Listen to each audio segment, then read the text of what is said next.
நீ ஆர்ட்ஸ் தானடா படிச்ச, எப்படி ஐடில வேலை பார்க்குற? எந்த டிகிரினாலும் பரவாயில்லண்ணா. சென்னையில் இருக்க எஸ்எல்ஏ ஐடி ட்ரைனிங் இன்ஸ்டியூட் தான் நான் ட்ரைனிங் எடுத்தேன். மாதம் 30,000 சம்பாதிக்கிறேன்.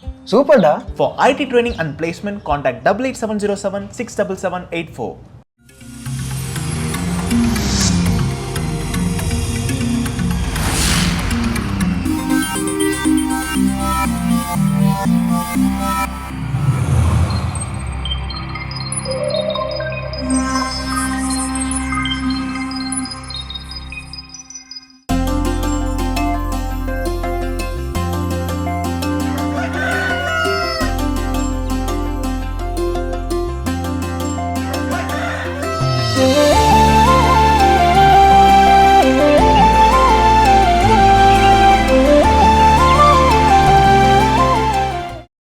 மாதா தொலைக்காட்சியின் அன்பு உள்ளங்கள் அனைவருக்கும் கடவுள் வணக்கம் நிகழ்ச்சியின் அன்பான வணக்கங்கள். வணக்கம் கல்பனா, எப்படி இருக்கிறீங்க? வணக்கம் ஜோனா, நலமா இருக்கேன். நீங்க எப்படி இருக்கீங்க? ரொம்ப ரொம்ப மகிழ்ச்சி. சிறப்பான நாள், மகிழ்ச்சியான நாள். அதனால மகிழ்ச்சியோடவே இந்த நாளை நம்ம தொடங்கலாம். நானும் வர வழியில பாத்தீங்கன்னா ஒரு புறா அழுதுட்டு இருந்துச்சு. கிட்ட போய் கேட்டோன்னா அது கதையை சொன்னோன்னு எனக்கு அழ வந்துருச்சு. சரி, இந்த கதையை நம்ம போய் சொல்லுவோம் சொல்லிட்டு அந்த கதையை அப்படியே எங்களுக்கும் அழுக வருமா? அழுது உங்க விருப்பம் பாப்பா, கதை சொல்றது என்னுடைய கடமை. அதனால அந்த கதையை சொல்ல காலையிலே கதை சொல்லி அழகு வைக்க போறேன் அப்படின்னு சொல்றீங்க. இருந்தாலும் ஒரு அற்புதமான கதைங்க. அது புறா கிட்ட கேட்குறப்போ எனக்கு அவ்வளோ கஷ்டமா இருந்தது. என்ன ஆச்சு அப்படின்னா, ஒரு காக்கா அது என்ன பண்ணிருக்கு, அது பாட்டுன்னு அதோடைய வேலையை பார்த்துட்டு இருக்கப்போ இந்த புறா என்ன பண்ணிருக்கு, போயிட்டு காக்கா காக்கா அந்த மாதிரி நான் வெளியே போகலான்னு நான் பிளான் பண்ணியிருக்கேன், உன் கூட போகலான்னு தான் எனக்கு ஒரு சின்ன ஒரு ஆசை. நம்ம நாளைக்கு இந்த மாதிரி நீ ரெடியாரு, நம்ம வெளியே போகலான்னு சொல்லிட்டு அந்த புறா போய் சொல்லியிருக்கு. உடனே அது காக்காவுக்கு ஒரே சந்தோஷம். புறா நம்மளுடைய ஃப்ரெண்டாக இருக்கு, புறா கூட நம்ம நாளைக்கு வெளியே போகிறோம் அப்படின்னு சொல்லிட்டு அந்த காக்கா அப்படியே சந்தோஷமாக பறந்துட்டு நாளைக்கு இதெல்லாம் பிளான் பண்ணிக்கணும், இப்படிலாம் போகணும் அப்படின்னு சொல்லிட்டு சந்தோஷமாக போயிட்டே இருக்கும்போது அந்த புறா போகிற வழியில் பார்த்திங்கன்னா ஒரு மயில் அதை பிளாக் பண்ணி இந்த மாதிரி என்னுடைய நண்பன் வரல, ஆனால் நாளைக்கு நான் கூட வெளியே வரலான் இருக்கேன், நீ ஏன் கூட வரியா அப்படின்னு சொல்லி அந்த மயில் கேட்டிருக்கு அந்த புறா கிட்ட. அது புறா மயில் நம்ம கூட வெளியே வரேன்னு சொல்லியிருக்கேன், சரி ஓகே அப்படின்னு சொல்லிட்டு அது ஓகே சொல்லிடுச்சு, நாளைக்கு நான் கூட வரேன் வெளியே அப்படின்னு. இந்த விஷயம் தெரிஞ்ச உடனே புறா என்ன பண்ண, உடனே போய் காக்காவை போய் ஸ்டாப் பண்ணி, காக்கா காக்கா சாரி மன்னிச்சிக்கோ, நான் இந்த மாதிரி மயில் கூட நாளைக்கு வெளியே போக போகிறேன், உங்க கூட நான் வரல அப்படின்னு சொல்லிட்டு இருக்கேன். சரின்னு அடுத்த நாள் ரெடியாகி ஓகே நம்ம மயில் கூட போகிறோம்னு சொல்லி செம்ம ஹாப்பினஸோட அது ரெடியாக இருக்கும் போது மயில் அவங்க ஃப்ரெண்டு கூட வருது, அதோடைய இன்னொரு ஃப்ரெண்டு மயில் கூட. இல்லை நீ என்ன மன்னிச்சிக்கோ, என் ஃப்ரெண்டு வந்துட்டான், அதனால உங்க கூட வெளியே வர முடியாது, நான் என் ஃப்ரெண்டு கூட போகிறேன் அப்படின்னு. உடனே பூரா அழுதுட்டே நின்றுட்டு அந்த இடத்துல நம்மளுக்கு ஒரு மெசேஜ் சொல்லுது, நம்ம எதிர்பார்க்கிறவங்க கிட்ட கிடைக்கிற விஷயம் எதுவுமே கிடைக்காது, நம்மளை எதிர்பார்க்கிறவங்க கிட்ட தான் அந்த விஷயம் எல்லாமே கிடைக்கும், நம்ம காக்காவை ஹர்ட் பண்ணிருக்க கூடாதுல்ல அப்படின்னு சொல்லிட்டு அழுதுட்டு நின்றுட்டு இருந்துச்சு. அந்த நேரம் பார்த்து தான் நான் போனேன். அப்பதான் அந்த கதை கேட்டு அழுக வந்துருச்சா? சிறப்பான அந்த கதை கொடுக்கக்கூடிய சிந்தனை நிச்சயமாக நாம என்ன அப்படின்னா, நாம் அதை சொல்லுவாங்க இல்லையா, நாம் நேசிக்கக்கூடிய அன்பை காட்டிலும் நம்ம நேசிக்கக்கூடிய அன்பு ரொம்ப ரொம்ப அழகானது, அதை நிராகரிக்க கூடாது. அதை நாம் உணர்ந்து கொள்வோம். சிறப்பான நாள், சிறப்பான சிந்தனை. இந்த சிந்தனையோட நாளை தொடங்கலாம். இப்போ ஆலய தரிசனம் பார்க்கலாம்.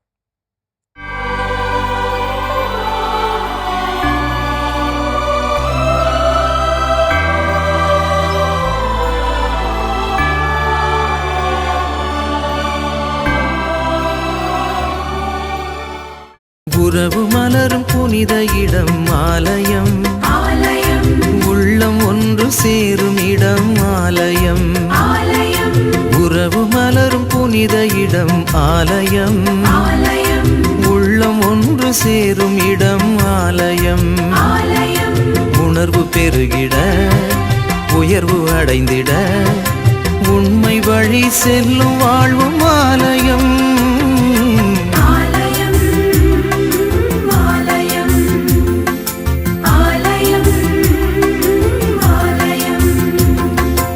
உறவு மலரும் புனித இடம் ஆலயம், உள்ளம் ஒன்று சேரும் இடம் ஆலயம்.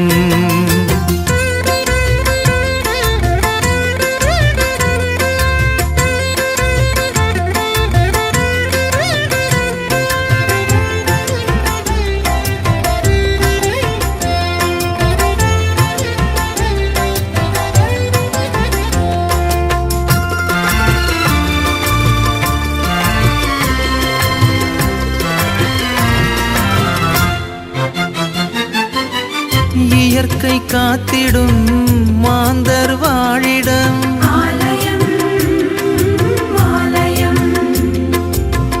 பகிர்ந்து இணைந்து வாழ்ந்திடும் உயிர்கள் உறைவிடம்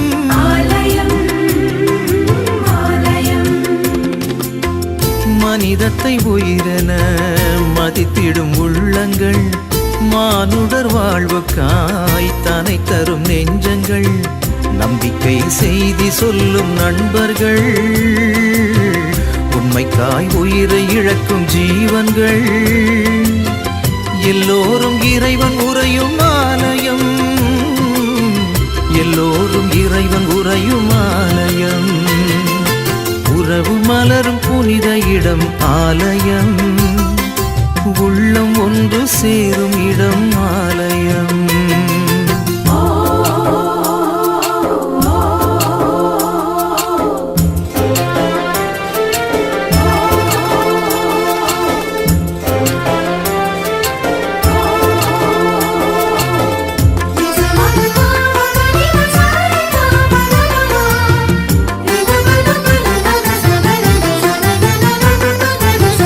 பசுமை சோலைகள் பாடும் பறவைகள்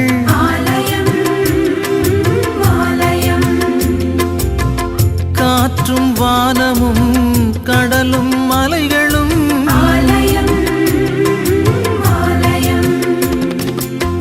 விடியலின் குரலென ஒலித்திடும் கலைகளும் கடவுளே உன் புகழ் பாடிடும் கவிதையும் நல்வார்த்தை பேசுகின்ற நாவுகள் நல்லோரின் பாதை செல்லும் பாதங்கள் எல்லாமே இறைவன் உறையும் ஆலயம் எல்லாமே இறைவன் உறையும் ஆலயம் உறவு மலரும் புனித இடம் ஆலயம். சிறப்பான ஆலய தரிசனம் நம்ம கண்டுவிட்டோம். எஸ், ஒரு அற்புதமான ஆலய தரிசனம் பார்த்து விட்டோம் அப்படின்ற ஒரு மகிழ்ச்சியோடவே இந்த நாள் ஆரம்பிச்சிடலாம். இந்த தாளம் நமக்கு என்ன கற்றுக் கொடுக்க போகிறது? ஸோ இன்னைக்கான நாள் அந்த நீங்கள் சொன்ன அந்த கதையில் அந்த ஒரு காக்காவோ இல்லை அந்த புறாவோ ஃபஸ்ட்டே நோ அப்படின்னு சொல்லியிருந்தா ரெண்டுக்குமே என்ன கிடையாது, பிரச்சனை கிடையாது, வந்திருக்காது. ஸோ நம்மளும் பல நேரங்களில் சொல்லிருக்கோம் லேர்ன் டு சே நோ. எனக்கு என்னுடைய ஆசிரியர் வேலைக்கு நம்ம முதல் சேர்றப்போ அவரோட பிளெஸிங்ஸ் வாங்க போகிறப்போ அவர் கற்றுக் கொடுத்த வார்த்தை நிறைய விஷயங்கள் சொன்னால் அதில் முக்கியமான ஒரு விஷயம் என்னன்னா நோ சொல்கிறதுக்கு என்ன பண்ணணும், இனிமேல் நீ கற்றுக்க வேணும். எல்லாத்துக்கும் ஆமாம் சாமி என்ன பண்ணக்கூடாது, போடக்கூடாது, நோ சொல்கிறதுக்கும் நீ என்ன பண்ணணும் தெரிஞ்சிருக்கணும் அப்படின்னு சொல்லி அவர் சொல்லிக் கொடுத்தாரு. இன்றைக்கி நாமளும் பல நேரம் கடவுள் வணக்கத்தில் சொல்லியிருக்கணும் நோ சொல்ல கற்றுக்கோங்க, அதுதான் ரொம்ப ரொம்ப முக்கியம் அப்படின்னு சொல்லி. இப்போ இன்னைக்கு என்ன சிந்திக்க போறோம்னா அந்த நோ எப்படி சொல்றது, ஏன்னா அதுதான் இங்க பெரிய பிரச்சனையே. எல்லாருக்கும் தெரியுது நோ சொல்லணும்னு எல்லாம் என்ன ஆகுது தெரியுது, ஆனா எப்போ எங்க எந்த இடத்துல சொல்லணும் தெரியல, அதை எப்படி சொல்றதுக்கு நாம நம்மளை தயார் பண்ணிக்கணும்னு என்ன பண்ணல தெரியல.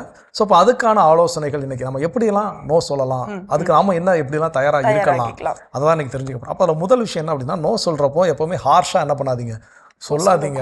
இப்போ நம்மகிட்ட யாரோ ஒருத்தங்க ஹெல்ப் கேட்டு நம்ம போகிறோம், ஒருத்தங்கிட்ட ஹெல்ப் போகிறோம், அவங்க ரொம்ப முடியாது அப்படின்னு மூஞ்சி அடிச்சு சொன்னால் அடுத்து அவங்ககிட்ட என்ன பண்ண மாட்டோம், போக மாட்டோம். அவங்கள பற்றி இன்னும் ஒரு 4-5 பேர்ட்டு என்ன பண்ணுவோம், குறை சொல்லுவோம். யாராவது அவங்கள பற்றி சொன்னாங்கன்னா அவனை பற்றி உனக்கு தெரியாது, நான் நேரிலேயே போய் என்ன பண்ணேன் ஒரு ஹெல்ப் கேட்டால் என்கிட்ட மூஞ்சி அடிச்ச மாதிரி பேசிட்டா அவன் ரொம்ப நல்லவன் நீ சொல்கிறாங்கன்னு அது வரைக்கும் இன்னொருத்தர் என்ன பண்ணியிருப்பாங்க, அவங்கள பற்றி நல்லவங்கிற ஒரு மைண்ட் செட்டில் இருப்பாங்க. நமக்கு நடந்த இந்த ஒரு நிகழ்வை வச்சு என்ன பண்ணியிருப்போம், நம்மளை அவங்க என்ன பண்ணியிருப்போம், அவங்களுடைய ஒரு கேரக்டர் என்ன பண்ணியிருப்போம், அசாசினேட் பண்ணியிருப்போம், டேமேஜ் பண்ணியிருப்போம். மேபி அவங்க என்ன சூழலில் சொன்னாங்க நமக்கு தெரியாது. ஸோ இப்போ அது போல் நான் நோ சொல்கிறத பொலைட்டாக சொல்லணும் ஃபர்ஸ்ட். அதை நம்ம மைண்டில் என்ன பண்ணிக்கணும், ஃபஸ்ட்டு ஃபிக்ஸ் பண்ணிக்கணும். அப்போ நோ, ஸோ எனக்கு ஒரு வேலையை பார்க்கக்கூடிய சூழல் என்பது இல்லை, அப்போ அந்த சூழல் இல்லாத போது என்னால் இதை பார்க்க முடியாது, எனக்கு கொஞ்சம் அன்றைக்கி வேற ஒரு முக்கியமான வேலை இருக்குது அப்படிங்கிற அந்த ஒரு விஷயத்தை தான் நம்ம சொல்லுமே தவிர நான் தான் முடியாதுன்னு சொல்கிறேன்ல, திரும்ப திரும்ப என்கிட்ட கொடுத்தா என்ன, திரும்ப திரும்ப என்கிட்ட கேட்டால் என்ன அப்படிங்கிற குரலை உயர்த்த கூடாதுங்கிறத நம்ம முதல்ல என்ன பண்ணணும், கற்றுக்கொள்ளணும். அற்புதமான விஷயம் இது. பல குடும்பங்களுக்கு கூட இது வந்து பொருந்தும் சொல்லலாம். ஏன்னா பல உறவுகள் இந்த மாதிரி தான் வந்து அவசரப்பட்ட வார்த்தைகளை விட்டு காயப்படுத்திடுவாங்க. தயவு செஞ்சு அந்த பொறுமையை மட்டும் கையாண்டுட்டு அதுக்கப்புறம் நோ சொல்ல பழகிக்கலாம். இன்னும் தொடர்ந்து பேசலாம். இப்போ அடுத்த பகுதி பார்க்கலாம்.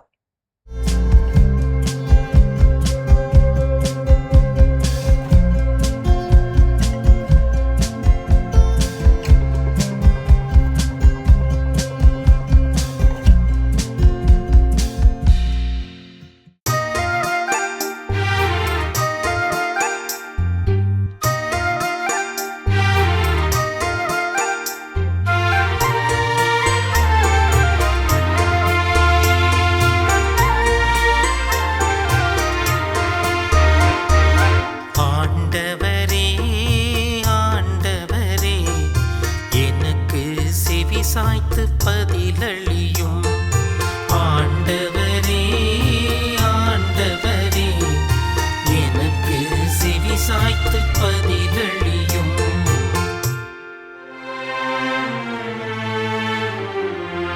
ஆண்டவரே எனக்கு செவி சாய்த்து பதிலளியும். ஏனெனில் நான் எளியவன் வறியவன், என் உயிரை காத்தருளும். ஏனெனில் நான் உம்மீது பற்றுடையவன், ஊழியனை காத்தருளும். நீரே என் கடவுள், நான் உம்மீது நம்பிக்கை கொண்டுள்ளேன். ஆண்டவரே ஆண்டவரே எனக்கு செவி சாய்த்து பதிலளியும்.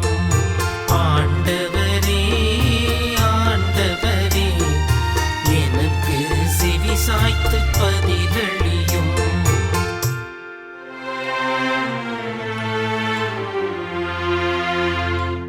என் தலைவரே என் மேல் இரக்கமாயிரும்.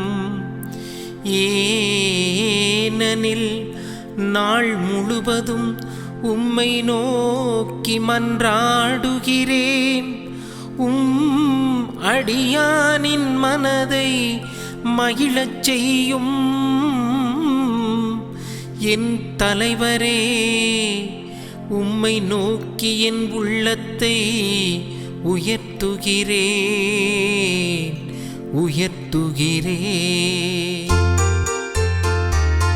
ஆண்டவரே ஆண்டவரே எனக்கு செவி சாய்த்து பதிலளியும். ஆண்டவரே ஆண்டவரே எனக்கு செவி சாய்த்து பதிலளியும்.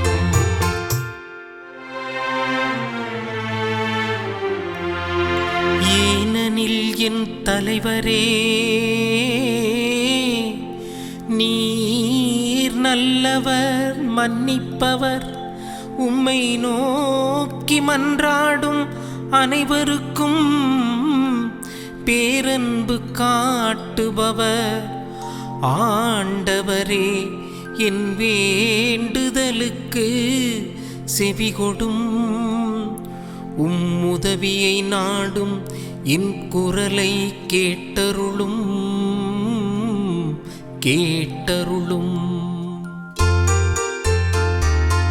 ஆண்டவரே ஆண்டவரே எனக்கு செவி சாய்த்து பதிலளியும்.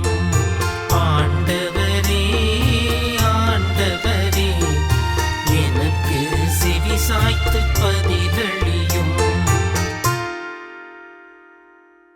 ஆண்டவர் இயேசு கிறிஸ்துவில் எனக்கு பிரியமான சகோதர சகோதரிகளே, மாதா தொலைக்காட்சியின் அன்பு நேயர்களே, தினம் ஒரு திருப்பாடல் என்னும் நிகழ்ச்சி வாயிலாக உங்களை சந்திப்பதில் மிகவும் மகிழ்ச்சி அடைகிறேன்.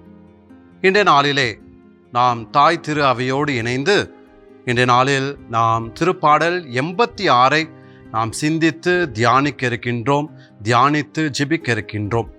அன்புக்குரியவர்களே, திருப்பாடல் 86 நாம் எடுத்து வாசித்தோம் என்று சொன்னால் அதனுடைய தலைப்பாக இருப்பது தாவீதின் மன்றாட்டு, உதவிக்காக மன்றாட்டு என்ற தலைப்பானது கொடுக்கப்பட்டிருக்கிறது. ஆகவே தாவீது அரசர் தான் துன்பப்பட்ட சமயத்திலே கடவுளை நோக்கி உதவிக்காக அழைத்த ஒரு திருப்பாடலை தான் நாம் இன்று தியானிக்க இருக்கின்றோம்.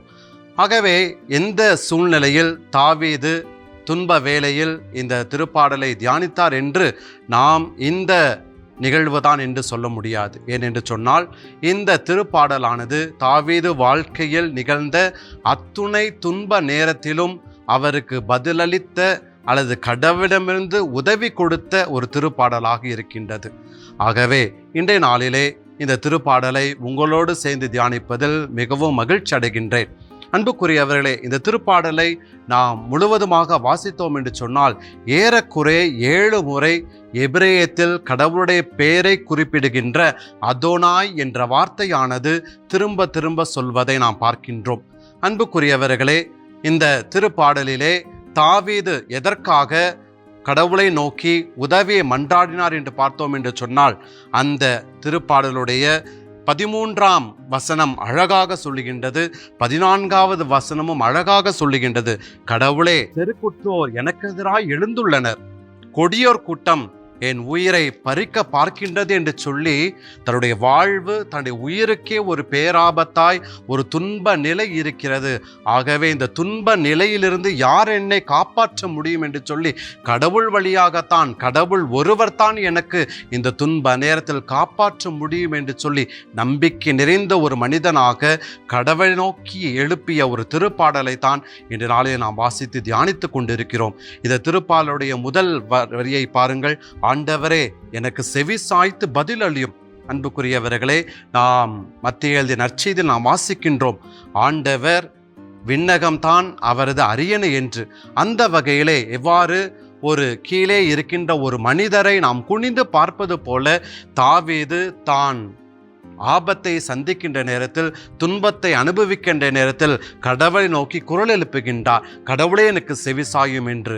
இந்த உருவகமாக நாம் இந்த இடத்திலே பார்க்கிறோம். கடவுள் தாவீதை குனிந்து பார்த்து அவருக்கு உதவி செய்கின்றார், அவருக்கு செவி சாய்த்து உதவி செய்ய வருகின்றார். எதற்காக எனக்கு உதவி செய்ய வேண்டும் என்பதையும் தாவீது அந்த முதல் வசனத்திலே அழகாக சொல்லுகின்றார். தான் ஒரு வறியவர், தான் ஒரு எளியவர். அப்படி என்றால் இவர் என்ன செல்வத்தில் குறைந்தவரா? இல்லை, மாறாக கடவுள் முன்னிலையில் தான் ஒன்றும் இல்லாத ஒரு நிலையை குறித்து காட்டி, கடவுள் ஒருவர் மட்டுமே எனக்கு இந்த துன்ப நேரத்தில் நிறைந்த ஒரு ஆற்றலை தருவார் என்று சொல்லி தாவீது அரசர் தனது நம்பிக்கையை வெளிப்படுத்தும் ஒரு மாபெரும் திருப்பாடலாக இது இருப்பதை பார்க்கின்றோம். 2வது வசனத்திலே பாருங்கள், இன்னும் அதிகமாக தன்னுடைய நம்பிக்கையை வெளிப்படுத்துவதை பார்க்கின்றோம். தாவீது அரசர் அழகாக சொல்லப்பட்டிருக்கிறது, நீரே என் கடவுள், நான் உம்மீது நம்பிக்கை கொண்டுள்ளேன், என்மேல் இரக்கமாயிரும், ஏனெனில் உம்மை நோக்கி நான் நாள் முழுவதும் உம்மை நோக்கி மன்றாடுவேன் என்று. அன்புக்குரியவர்களே, இந்த நாள் முழுவதும் என்பதை நாம் சற்று சிந்தித்து பார்க்க வேண்டும். நாள் முழுவதும் பாருங்கள், தான் துன்பத்தை அனுபவித்து கொண்டிருக்கிறார். அவ்வாறு துன்பத்தை அனுபவித்துக் கொண்டிருக்கின்ற நேரத்திலே மனிதர்களாகிய நாம் பல்வேறு மனிதர்களை, பல்வேறு ஆலோசனைகளை நாம் நம்முடைய வாழ்க்கையில் நாம் கையாளுகின்றோம். ஆனால் தாவீது அரசர் இன்றைய நாளிலே நமக்கு சொல்லுகின்ற அருமையான கருத்தாக இருப்பது, நீங்கள் துன்ப நேரத்தில் துவண்டு போகின்ற சமயத்தில் ஆண்டவர் முன்னிலையில் முழந்தாள் படியிட்டு அவரிடம் அன்றாடுங்கள், கண்டிப்பாக உங்களுக்கு உதவி கிடைக்கும் என்பதை அழகாக சொல்கிறார். நாள் முழுவதுமாகவே அன்புக்குரியவர்களே, நாம் துன்பத்தில் நாம் துவண்டு போகின்ற சமயத்தில் நாம் யாரிடமும் ஆலோசனை பெறாமல் ஆண்டவரிடம் மட்டுமே உதவி கேட்கின்ற ஒரு மனிதர்களாக நாம் மாற வேண்டும் என்று சொல்லி இந்த திருப்பாடல் நமக்கு அழைப்பு விடுக்கின்றது. அது மட்டும் இல்லாமல் எதற்காக கடவுள் எனக்கு உதவி செய்ய வேண்டும் என்பதை 2வது வசனம் அழகாக சொல்லுகின்ற. முதலாவதாக, நான் கடவுள் மீது பற்றுறுதி கொண்டவன், அன்பு கொண்டவன், கடவுளை நான் மிகவும் நேசிக்கின்றேன், நேசிக்கின்ற எனக்கு நீர்தானே கதி, நீங்கள் தானே எனக்கு உதவி செய்ய வேண்டும், ஆகவே உம்மீது நான் கொண்ட பற்றின் காரணமாக என் துன்ப வேலையை என்னை காப்பாற்றும் என்று சொல்லுகின்றார். 2வதாக, ஊழியன் என்று சொல்லுகின்றார். நம்ம எல்லாருக்குமே தெரியும், தாவீது அரசருடைய முந்திய வாழ்க்கை ஆடு மேய்க்கின்ற ஒரு சிறுவனாக இருந்தார். அப்படிப்பட்ட ஒரு சிறுவனை ஆண்டவர் திருத்தைலத்தால் அபிஷேகம் செய்து தனக்கேற்ற ஊழியராக மாற்றினார். ஆகவே தான் நான் ஊழியர் ஆண்டவரே, எனக்கு உதவி செய்ய வாரும் என்று சொல்கின்றார். 3வதாக, நான் உம்மீது நம்பிக்கை கொண்டுள்ளேன் அன்பாண்டவரே, இந்த உலகத்தின் மீதோ, இந்த உலக செல்வத்தின் மீதோ, அதிகாரத்தின் மீதோ, நான் பல மனிதர்கள் மீதோ நம்பிக்கை வைக்கவில்லை, ஆனால் கற்பாறையாகிய உங்கள் மீது நான் நம்பிக்கை வைத்துள்ளேன். ஆகவே அந்த நம்பிக்கையை பார்த்து அன்பாண்டவரே, உதவிக்காக கெஞ்சுகின்ற எனக்கு உதவி செய்யும் என்று சொல்லி இந்த திருப்பாடல் வழியாக தன் ஆபத்து நேரத்தில் கடவுள் ஒருவரே என்னை காக்கின்ற தெய்வமாக இருக்க முடியும் என்று சொல்லி அவர் எழுப்புகின்ற திருப்பாடல் தான் இந்த திருப்பாடல். ஆகவே அன்புக்குரியவர்களே, ஒவ்வொரு முறையும் இந்த திருப்பாடலை வாசிக்கின்ற தியானிக்கின்ற சமயத்திலே நாம் மனதிற்கு நாம் சொல்வோம், கடவுள் நமக்காக இருக்கின்றார், கடவுள் நம்மை காப்பாற்றுவார் என்ற ஒரு சிந்தனையோடு நாம் ஜெபிப்போமா? எங்களை நேசித்து வழிநடத்துகின்ற அன்பு தகப்பனே இறைவா, எங்கள் ஆபத்து வேளையில் தாவீது அரசரை போல நாங்கள் உம்மிடம் உம்மிடம் வந்தால் எங்களுடைய ஆபத்து நீங்கும் என்பதை நாங்கள் உறுதியான மனப்பான்மையுடன் எங்களுக்கு மனதிலே அதை ஆழ்ந்த முறையில் நாங்கள் நிலைநிறுத்திட ஆற்றல் தரும்படியாக எங்கள் ஆண்டவராகிய கிறிஸ்து வழியாக உம்மை மன்றாடுகின்றோம். ஆமேன். அருமையான தினம் ஒரு திருப்பாடல் பகுதி பார்த்துட்டோம். எனக்கான திருப்பாடலும் கேட்டாச்சு. அதோட நாம இன்னைக்கு பேசிட்டு இருக்கிறோம் கடவுள் வணக்கம் நிகழ்ச்சியில் நோ சொல்றது எப்படி அதுதான் நீங்க தெரிஞ்சுட்டு இருக்கோம். அதில் அடுத்ததான் என்ன செய்யணும்? எஸ், அடுத்ததாக வந்து அந்த நோ சொல்கிறதுக்கு முன்னாடி வெறும் ரொம்ப சிம்பிள் அண்ட் ஷார்ட்டாக நம்ம என்ன சொல்ல வருமோ அதை நம்ம ஷார்ட்டாக சொல்லி முடிச்சா போதும். அந்த இடத்துல நம்ம வந்து பெரிய ஒரு புரிதல் அவங்களுக்கு கிடைக்கணும். அப்படி சொன்னதுக்கு அப்புறமா தான் நான் இதனால தான் நோ சொன்னேன் அப்படின்னு சொல்லிட்டு அவங்களுக்கு அதை எக்ஸ்பிளைன் பண்ணணுன்ற அவசியம் கிடையாது. கண்டிப்பாக நிறைய நேரங்கள் நம்மளும் அதை தெரியாதவங்க என்ன பண்ணுவோம்னா பிறகு புரிய வைக்கணுங்கிறதுக்காக நான் இன்னைக்கு இவ்வளோ வேலை இருக்குது தெரியுமா, நான் அந்த அங்கே போகணும் அவங்கள பார்க்க அன்னைக்கே சொன்னேன். இதெல்லாம் அங்கே தேவையே கிடையாது. நம்மக்கிட்ட ஒரு வேலை கேட்குறவங்களோ நமக்கு முடியாது நோன்னு சொல்கிறோன்னா இல்லைங்க எனக்கு அது முக்கியமான வேலை இருக்குது, இதை காட்டிலும் முக்கியமான வேலை இருக்குது, நீங்கள் கொடுக்கக்கூடிய ஆஃபரை காட்டிலும் முக்கியமான வேலை எனக்கு இருக்குது. நம்ம அலுவலகத்தில் சில நேரம் நண்பர்கள் வந்து ஏதாவது ஸ்பெஷல் ப்ரோக்ராம் டைமில் ஞாயிற்றுக்கிழமை எடிட்டுக்கு வர சொல்ல வேண்டியிருக்கும். அப்போ போய் கேட்பேன், தம்பி எடிட்டுக்கு வர முடியுமாடா அப்படின்ட்டு. அண்ணே அந்த மாதிரி இங்கே வர முடியும்னா முடியும், முடியாதுன்னா முடியாது, அவ்வளோதான். நீ எங்கே போகிற எங்கே வரங்கிற கதை எனக்கு தேவையில்லை. அதுபோல் நான் எங்கள் சில என்னை கூப்பிட்றப்ப நானும் சொல்லுவேன், என்னால் இன்னைக்கு வர முடியாதுன்னா முடியாதான் தம்பி, எனக்கு அதை விட முக்கியம் இல்லை, வந்தால் காம்ப் ஆஃப் கிடைக்கும், அது கிடைக்கட்டும், அதை காட்டிலே எனக்கு முக்கியமான வேலை இருக்குது. ஸோ அப்போ அந்த மாதிரி ஷார்ட் அண்ட் சிம்பிளாக இருக்கணுமே தவிர வள கொலை இருக்க கூடாது. கதை சொல்ல தேவை இல்லை. மீண்டும் தொடர்ந்து அதை கற்றுக்கொள்வோம். இப்போ அடுத்த பகுதியை பார்க்கலாம்.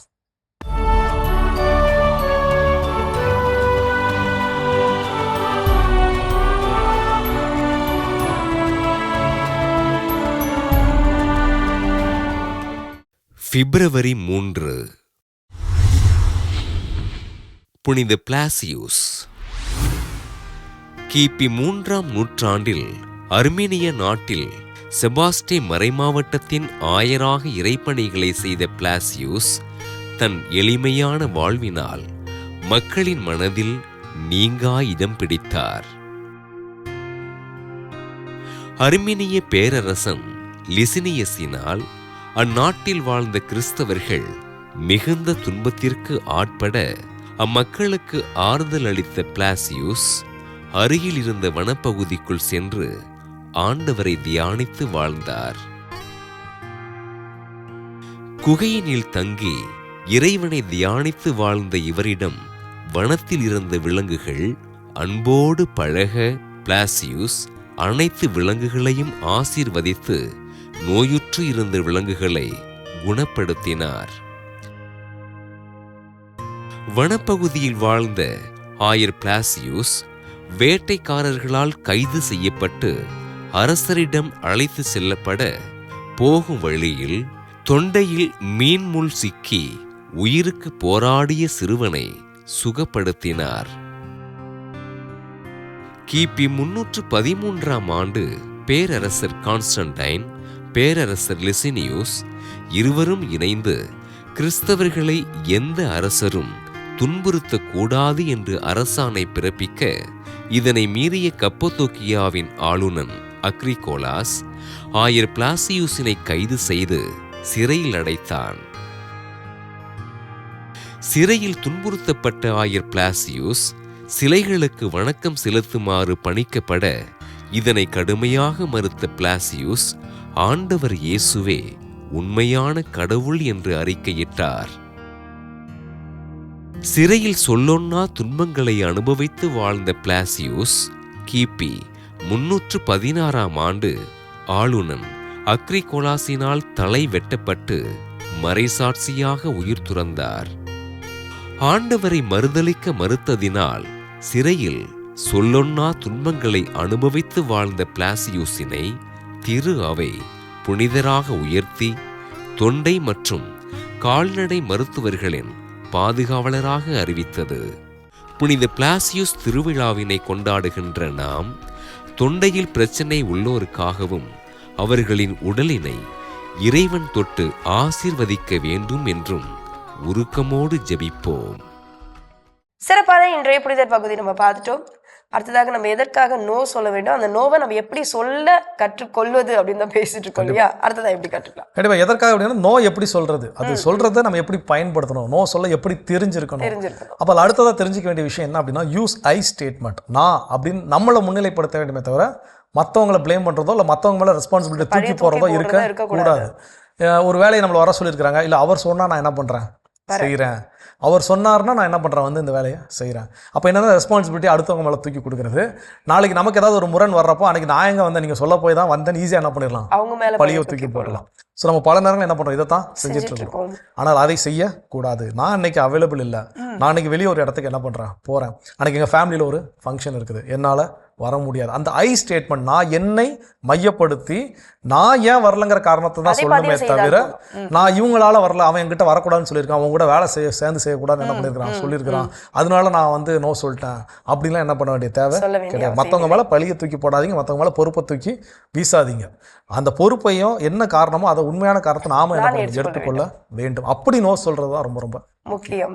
எஸ், இன்னும் தொடர்ந்து பேசலாமே, படுத்து பகுதி பார்க்கலாம்.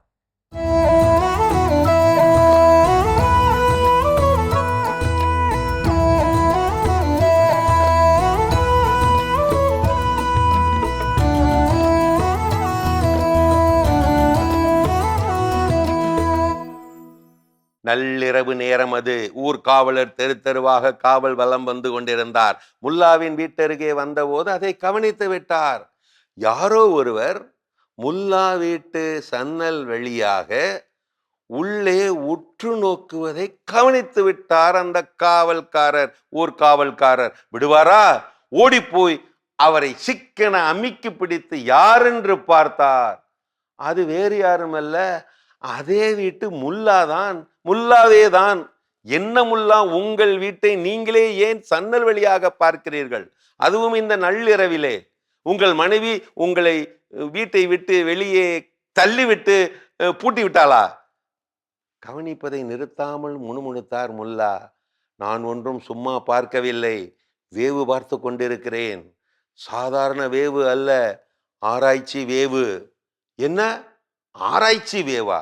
ஆமா, நான் தூக்கத்தில் நடப்பதாக என் மனைவியும் அக்கம் பக்கத்துக்காரர்களும் சொல்லி வருகிறார்கள். உண்மையிலேயே நான் தூக்கத்தில் நடக்கிறேனா இல்லையா என்று தெரிந்து கொள்ளத்தான் இப்படி என் வீட்டு ஜன்னல் வழியாக வேவு பார்த்து கொண்டிருக்கிறேன். எப்படியும் இன்று கண்டுபிடித்து விடுவேன்.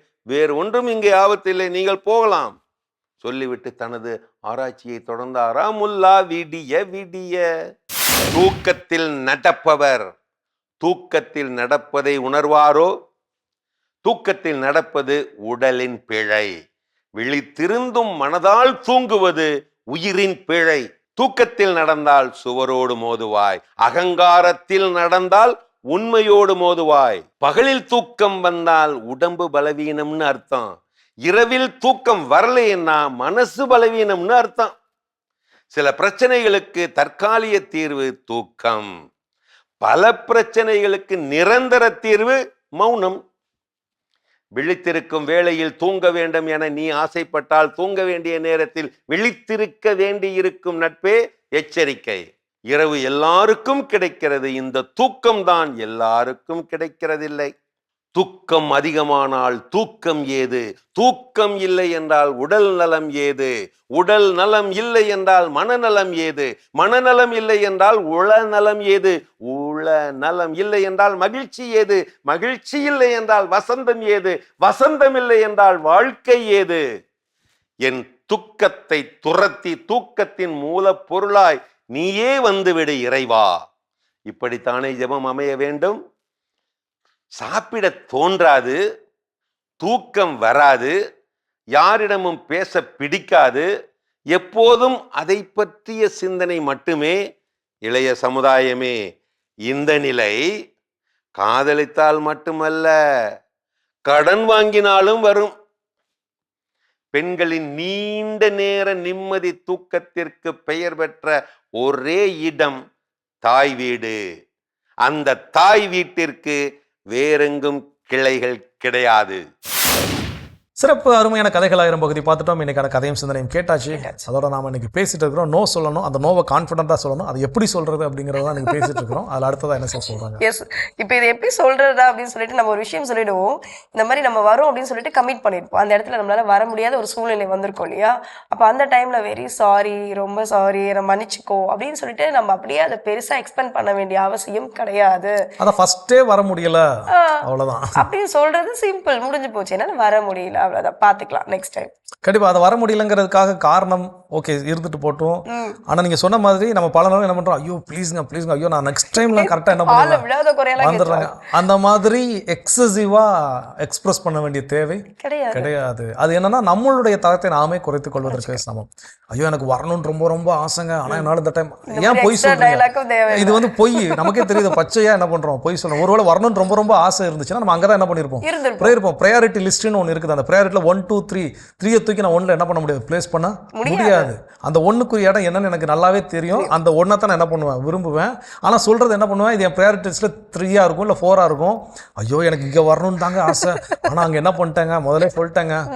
அதை மாத்திக்கிறதுக்கு ஒன்றும் பெரிய பிரச்சனை கிடையாது. இது ஒரு ப்ரையாரிட்டி 1 இருந்துச்சுன்னா நிச்சயமா என்ன பண்ணிருப்போம், நம்ம மாத்தி இருப்போம். இப்போ ஏதோ ஒரு ஃபிளைட் டிக்கெட் என்ன பண்ணிட்டோம், புக் பண்ணிட்டோம். ஒரு 5000 8,000 இல்ல ஒரு 25,000 30,000 50,000 என்ன பண்ணிருக்கோம், காசை நம்ம என்ன பண்ணிருக்கோம், புக் பண்ணிருக்கோம். ஆனா அதை காட்டிலும் ரொம்ப முக்கியமான ஒரு வேலை ப்ரையாரிட்டின்னு ஒன்று வந்துருச்சுன்னு வச்சுக்கோங்க. அன்னைக்கு இந்த 50,000 30,000 நமக்கு கண்ணுக்கு ஒரு பொருட்டாவே தெரியாது. அதை கேன்சல் பண்ண முடிஞ்சு வர்றதை வரட்டும், வரலனாலும் போகட்டும், எனக்கு அதை விட இது ப்ரையாரிட்டி. அப்போ நமக்கு அந்த ப்ரையாரிட்டி தான் ரொம்ப ரொம்ப இங்கே முக்கியம். அந்த டைம் உட்காந்து நம்ம வான அளவுக்கு மன்னிப்பு கேட்கறதோ இல்லை அழுது புறம்புறதோ இல்லை அப்படி இப்படின்னு குழஞ்சு நலஞ்சு பேசுறதோ தேவை இல்ல.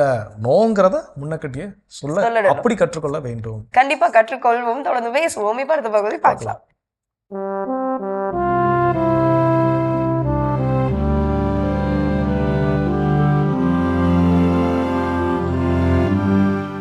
அன்புக்குரியவர்களே, ஆண்டவர் இயேசுவின் இனிய திருப்பெயரில் உங்களை அன்போடு வாழ்த்துகின்றேன். இயேசுவின் ஆளுமை என்னும் தொடரில் இன்று இயேசு முழந்தாளிட்டு மன்றாடினார் என்னும் செய்தியை உங்களோடு பகிர்ந்து கொள்கின்றேன். இயேசு இறைவேண்டல் செய்தார் என்று பல இடங்களில் சொல்லப்பட்டிருக்கிறது. நற்செய்தி நூல்கள் சொல்கின்றன, இயேசு ஒரு இறைவேண்டல் மனிதராக விளங்கினார். அவர் தனியாக இறைவேண்டல் செய்தார், குழுவாக இறைவேண்டல் செய்தார், 3 பேரோடு 12 சென்ற இடங்களெல்லாம் இறைவேண்டல் செய்தார், இறை மக்களோடு இறைவேண்டல் செய்தார், யூதர்களோடு யூத சமூகமாக இறைவேண்டல் செய்தார் என்று பல இடங்களில் பதிவு செய்யப்பட்டிருக்கிறது. அதே வேளையில் இயேசு முழந்தாளிட்டு மன்றாடினார் என்பதும் ஒரு சிறப்பான செய்தியாக இருக்கிறது. காரணம், முழந்தாளிட்டு மன்றாடுவது என்பது ஒரு விவிலிய மதிப்பீடு, ஒரு விவிலிய ஆசி. பழைய ஏற்பாட்டில் பல ஆளுமைகள் முழந்தாளிட்டு மன்றாடினார்கள். சாலமோன் முழந்தாளிட்டு மன்றாடினார், எஸ்ரா முழந்தாளிட்டு மன்றாடினார், நெகேமியா முழந்தாளிட்டு மன்றாடினார், தானியேல் முழந்தாளிட்டு மன்றாடினார் என்று பல ஆளுமைகள், பழைய ஏற்பாட்டின் முக்கியமான ஆளுமைகள் முழந்தாளிட்டு மன்றாடினார்கள். நாம் பலவிதங்களில் மன்றாடலாம், ஆனால் முழந்தாளிடுவது என்பது கடவுளுக்கு முன்பாக மண்டியிடுவது, நம்மையே தாழ்த்தி கொள்வது என்பது அந்த இறைவேண்டலுக்கு வலிமை சேர்க்கிறது, இறைவேண்டலின் தரத்தை மேம்படுத்துகிறது. இயேசுவுக்கு முன்பாக பலரும் முழந்தாளிட்டார்கள். இயேசுவிடம் நலம் வேண்டி வந்தவர்கள் முழந்தாளிட்டார்கள். இயேசுவிடம் ஒரு கேள்வி கேட்க வந்த இளைஞன், நிலைவாழ்வு பெறுவதற்கு நான் என்ன செய்ய வேண்டும் என்று கேட்க வந்த இளைஞன் கூட முழந்தாளிட்டு தான் கேட்டான். இயேசுக்கு முன்பாக பலரும் முழந்தாளிட்டார்கள். ஆனால் இயேசுவே முழந்தாளிட்டு மன்றாடினார் என்பது அவரது ஆளுமைக்கு, அவரது ஆன்மீகத்துக்கு, அவரது இறைவேண்டல் பண்புக்கு அழகு சேர்க்கிறது. லூக்கா நற்செய்தி 22ஆம் அதிகாரம் 41வது இறைமொழியில் வாசிக்கின்றோம், இயேசு அவர்களை விட்டு கல்லறி தூரம் விலகிச் சென்று முழந்தாள் படியிட்டு இறைவனிடம் வேண்டினார். தந்தையே, உமக்கு விருப்பமானால் இத்துன்பக் கிண்ணத்தை என்னிடமிருந்து அகற்றும், ஆனாலும் என் விருப்பப்படி அல்ல, உம் விருப்பப்படியே நிகழட்டும். இயேசு பல வேளைகளில் இறைவேண்டல் செய்தார். இது ஒரு நெருக்கடியான நேரம். அவர் இறக்கப் போகிறார், சாவை நெருங்கிவிட்டோம். அவரது உள்ளத்தில் பலவிதமான எண்ணங்கள், கலக்கம், அச்சம், துயரம், பதட்டம். இத்தகைய நெருக்கடியான வேளையில் இயேசு முழந்தாளிட்டு மன்றாடுகிறார். முழந்தாளிடும்போது நாம் கடவுள் முன்பாக நம்மையே தாழ்த்துகிறோம், சரணடைகிறோம். ஆகவே இயேசு தன் உடலை கையளித்தார், முழந்தாளிட்டு மன்றாடினார். அது இயேசுவின் ஆளுமைக்கு அழகு சேர்க்கிறது. அன்புக்குரியவர்களே, இயேசுவை பின்பற்றி நாமும் முழந்தாளிட்டு மன்றாட வேண்டும். முழந்தாளிட்டு மன்றாடுவது நல்ல பழக்கம். நம்முடைய குழந்தைகளையும் நாம் பழக்க வேண்டும். கோவிலில் நற்கருணைக்கு முன்பாக நம்முடைய வீடுகளில் குடும்பமாக இறைவேண்டல் செய்கின்ற பொழுது முழந்தாளிட்டு மன்றாடுவது நல்ல பழக்கம். இயேசுவைப் போல நாமும் முழந்தாளிட்டு மன்றாடுவோமாக. உங்களுக்கு அமைதி உரித்தாகுக. அற்புதமான ஒரு பகுதி இயேசுவின் ஆளுமைகள் நம்ம பார்த்துட்டோம். நோ சொல்வதற்கு நம்ம எப்படி கற்றுக்கொள்ள வேண்டும், அதற்கு என்னெல்லாம் நம்ம சொல்லலாம் அப்படின்ட்டு ட்ரைன் அப் பண்ணிக்கலாம் நம்மளே சொல்லிட்டு தான் பேசிட்டு இருக்கோம். அடுத்ததாக ஸோ அடுத்ததாக கான்ஃபிடென்ட்டாக நோ சொல்ல நாம் செய்ய வேண்டிய செயல், தெரிஞ்சு வச்சிருக்க வேண்டிய செயல். எடுத்த உடனே பெரிய விஷயத்துக்குலாம் இல்லைங்க என்னால் செய்ய முடியாதுங்க, கஷ்டம். அதாவது நம்ம எப்போல்லாம் வாய்ப்பு கிடைக்குதோ வாய்ப்புக்கு ஈஸியாக வாயிலிருந்து என்ன வந்துடுது, நோ அப்படின்னு சொல்லி வந்துடுது. இல்லை எனக்கு செய்ய தெரியாது, எனக்கு மேடை ஏறி பேச தெரியாது, ஐயோ அன்பியத்தில் கூட்டத்தில் எனக்கு வழி நடத்த தெரியாது, எனக்கு ஃபர்ஸ்ட் ரீடிங் வாசிக்க தெரியாது, எனக்கு மன்றாட்டு வாசிக்க தெரியாது. இதெல்லாம் வாய்ப்பு கிடைக்கிறப்ப என்ன பண்ணிடுறோம், நோ அப்படின்னு சகஜமாக ரொம்ப இயல்பாக என்ன பண்ணுறோம் சொல்லி அந்த வாய்ப்புகளை இழந்து விடுகின்றோம். ஆனால் ஒரு வேலையை செய்கிறதுக்கு எனக்கு உண்மையாகவே வாய்ப்பு இல்லை, அதுக்கு செய்யக்கூடிய அந்த தகுதியோ இந்த நாளோ எனக்கு என்ன பண்ணல இல்லை, நேரமோ எனக்கு இல்லை அப்படிங்கிறப்போ இல்லைன்னு சொல்கிறதுக்கு நமக்கு வாய் என்ன பண்ணுறது இல்லை, வர்றது இல்லை. அப்போ அதை சின்ன சின்ன விஷயத்துலேருந்து செய்ய தொடங்க வேண்டும். ஒரு சனிக்கிழமை லீவ் எடுத்து மைண்ட் செட் ஃபேமிலியோட வெளியே எங்கேயாவது ஒரு அவுட்டிங் போக என்ன பண்ணிருக்கீங்க, பிளான் வச்சிருக்கீங்க. வெள்ளிக்கிழமை ஈவினிங் உங்களோட உயர் அதிகாரி கூப்பிட்டு என்ன பண்ணுற சொல்கிறார், நாளைக்கு ஆஃபீஸுக்கு வர வேண்டிய ஒரு சின்ன வேலை இருக்குது, இந்த வேலை என்ன பண்ணிருங்க கொஞ்சம் முடிச்சு கொடுத்துருங்க அப்படின்னு சொல்லி. அப்போ அந்த வேலைக்கு ட்ராவல் பண்ணி அந்த வேலை ஒரு 10 நிமிஷம் வேலையோ அரை மணி நேரம் வேலையோ இருந்துட்டு போட்டோம். அதுக்கு ட்ராவல் பண்ணி வரக்கூடிய ஒரு 1 hour டூரேஷன், 2 மணி நேரம் டூரேஷன், போகக்கூடிய ஒரு 2 அப்போ கிட்டத்தட்ட ஒரு அரை மணி நேரம் வேலை செய்கிறதுக்கு ஒரு 5 மணி நேரம் நான் என்ன பண்ணணும், மெனக்கட வேண்டிய வேலை இருக்குது. இப்போ என்னோட ப்ரையாரிட்டி அப்படிங்கிறத நாங்கள் பார்க்கணும். ஏன்னா ஃபேமிலி ப்ரையாரிட்டி முக்கியமாக, இந்த வேலை ப்ரையாரிட்டி. இந்த வேலை நான் இருந்தால் தான் நடக்குமா, இல்லை நான் இல்லாமல் இதை செய்ய முடியுமா, இந்த வேலை இன்றைக்கே செய்ய வேண்டிய வேலையா இல்லை இன்னும் 2 நாள் கழிச்சு செய்ய வேண்டிய வேலையா, என் ஃபேமிலியோட எப்படி இந்த டைமிங் ஸ்பெண்ட் பண்ணலாம், எத்தனை நாள் அவங்களுக்கு நான் ப்ராமிஸ் பண்ணியிருக்கேன், அவங்க எவ்வளோ எதிர்பார்ப்போட இருக்கிறாங்க, அந்த எதிர்பார்ப்பை இப்போ சொன்னால் புரிஞ்சுக்குவாங்களா, புரிஞ்சிக்க மாட்டாங்க. ஸோ இந்த ப்ரையாரிட்டியை பேலன்ஸ் பண்ண தெரிஞ்சு சின்ன சின்ன விஷயத்துலேருந்து ஃபஸ்ட்டு இல்லைங்க சார் நான் அப்படி ஆல்ரெடி பண்ணிட்டேன், என்னால் இன்றைக்கி வர முடியாது, நீங்கள் வேறு ஆளை வச்சு என்ன பண்ணிக்கோங்க பார்த்துக்கோங்க. அதுக்கு மீறி என்ன ரொம்ப பெரிய த்ரெட்டன் பண்ணால் நான் வேலையை விட்டு தூக்கிறோன்னு சொல்லுவாங்களா, சொல்லிட்டோம் நானே வேலையை விட்டு என்ன பண்ணுறேன் போகிறங்கிற மைண்ட் செட்டோட என்ன பண்ணணும், ரெடியாக இருக்கணும். ஸோ அப்போ இந்த சின்ன சின்ன விஷயத்தில் நோ சொல்ல கற்றுக்கொள்ள தொடங்குகின்ற பொழுது பெரிய விஷயங்கள், நம்ம ரொம்ப பெரிய ஸ்ட்ரெஸ்ஸான ஒரு வேலை பார்த்துட்டு இருக்கிறோம், அந்த டைம் அடிஷ்னல் ஸ்ட்ரெஸ்ஸாக கூட கொண்டு வந்து திணிக்கிறாங்கன்னா நம்மளால சத்தமாக நோ சொல்ல முடியும், கற்றுக்கொள்ள வேண்டும். அற்புதம். இன்னும் தொடர்ந்து பேசலாம் ஜோய். அடுத்த பகுதி பார்க்கலாம். அப்படியே ஒரு சின்ன பிரேக் போயிட்டு வரலாம். ஓகே.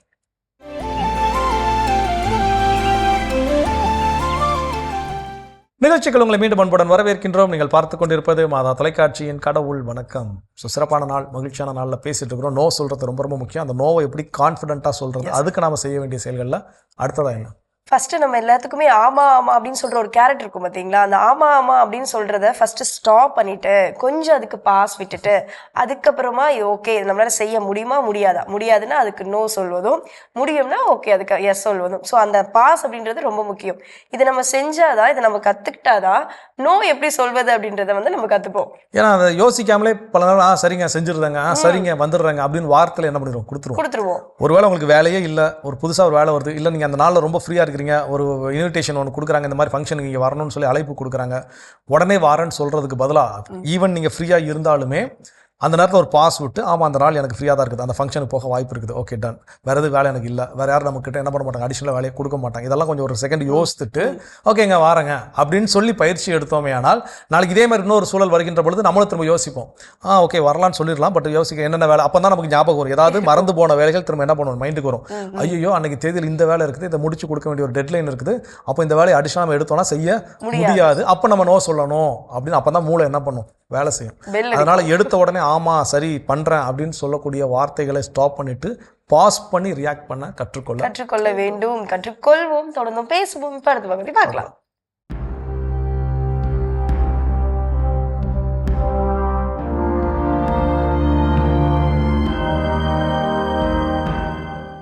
மாதா தொலைக்காட்சி நண்பர்களே, உங்கள் அனைவருக்கும் வாழ்த்துக்கள்.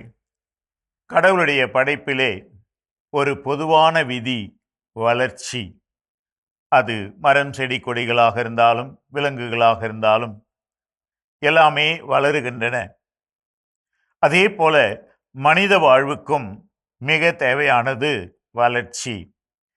மனிதரை பொறுத்தவரைக்கும் இங்கே மனிதனுடைய உடல் அளவின் வளர்ச்சியை நான் குறிப்பிடவில்லை, அவரது எடை வளர்ச்சியை நான் குறிப்பிடவில்லை, மாறாக அவரது மனித தன்மையின் வளர்ச்சி, த growth ஆஃப் த பர்சனாலிட்டி, அவருடைய அந்த மனித வளர்ச்சி என்பது எதிலே அடங்கி இருக்கிறது என்று சிந்திக்கின்ற போது வில்லியம் பென் என்பவருடைய கூற்று நம்மை மிகவும் சிந்திக்க வைக்கிறது. ஏதோ அவர் இப்படி சொல்லுகிறார், you grow up the day you have first real laugh at yourself. எப்போது உன்னை பார்த்து நீயே சிரிக்க கற்றுக்கொள்கிறாயோ அப்போது நீ வளரங்கத் தொடங்கிவிட்டாய். கேட்பதற்கு விசித்திரமாக இருக்கிறது. என்னையே பார்த்து நான் சிரிக்கும்போது நான் வளர்கிறேனா, அது எப்படி என்று நாம் கேட்கலாம். வழக்கமாக நண்பர்களே, அடுத்தவர்களை பார்த்து நாம் எப்போது சிரிப்போம்? அவர்கள் ஏதாவது ஒரு தவறு செய்தால், அல்லது அவர்களிடத்திலே ஒரு குறை இருந்தால், அவர்கள் அணிந்திருக்கிற உடையிலே ஏதாவது சரியில்லாமல் இருந்தால், இப்படியெல்லாம் ஒரு குறை இருக்கும்போது அவர்களை பார்த்து மற்றவர்கள் சிரிப்பார்கள், ஏளனமாக சிரிப்பார்கள். இங்கே அந்த சிரிப்பைத்தான் இங்கே இந்த ஆசிரியர் மனதில் கொண்டு நம்மோடு பேசுகிறார். எப்போது உன்னை பார்த்து நீயே சிரிக்க கற்றுக்கொள்கின்றாயோ அப்போது நீ வளரத் தொடங்கி இருக்கிறாய். நண்பர்களே, நம்மத்திலே ஒரு பிரச்சனை என்ன என்றால், ஒரு குறை நம்மிடத்திலே இருக்கிறது என்று தெரிந்தால் அதை மூடி மறைத்து அல்லது அந்த குறையே இல்லாதவாறு எப்படியாவது அதை காட்டிக்கொள்ள சமாளிக்க என்று அந்த முயற்சியிலே இறங்கி விடுகிறோம்.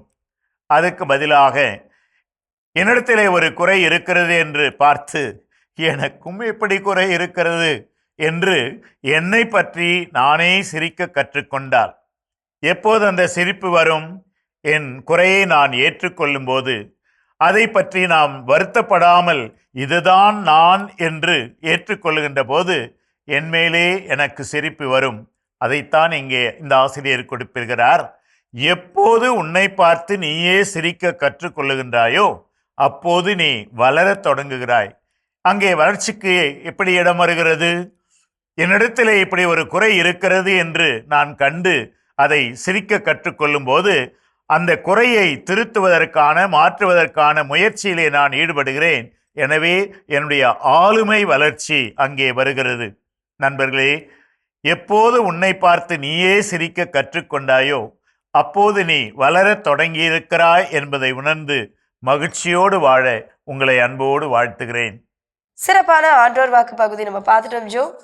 எப்படி நம்ம வந்து நோ சொல்ல கற்றுக்கொள்ள வேண்டும், எந்த ஒரு இடத்தில் அந்த இடம் பொருள் ஏவன்னு சொல்லுவாங்களே அதுக்கேற்ற மாதிரி நம்ம வந்து நோ சொல்ல கற்றுக்கொள்ள வேண்டும் தான் பேசிட்டு இருக்கோம். அடுத்ததாக நோ சொல்றதுக்கு என்ன கற்றுக்கணும் அப்படின்னு பார்த்தீங்கன்னா, அது எப்படி சொல்றது அப்படிங்கிறதுல நோ அப்படின்னு நம்ம சொல்லி என்னால் முடியாத அப்படிங்கிறது எந்த அளவுக்கு நமக்கு ஃப்ரீடம், நமக்கு உரிமை அப்படிங்கிறது இருக்குதோ அதே போல் அந்த வேலை ஒருவேளை ப்ரியாரிட்டியான ஒரு வேலை.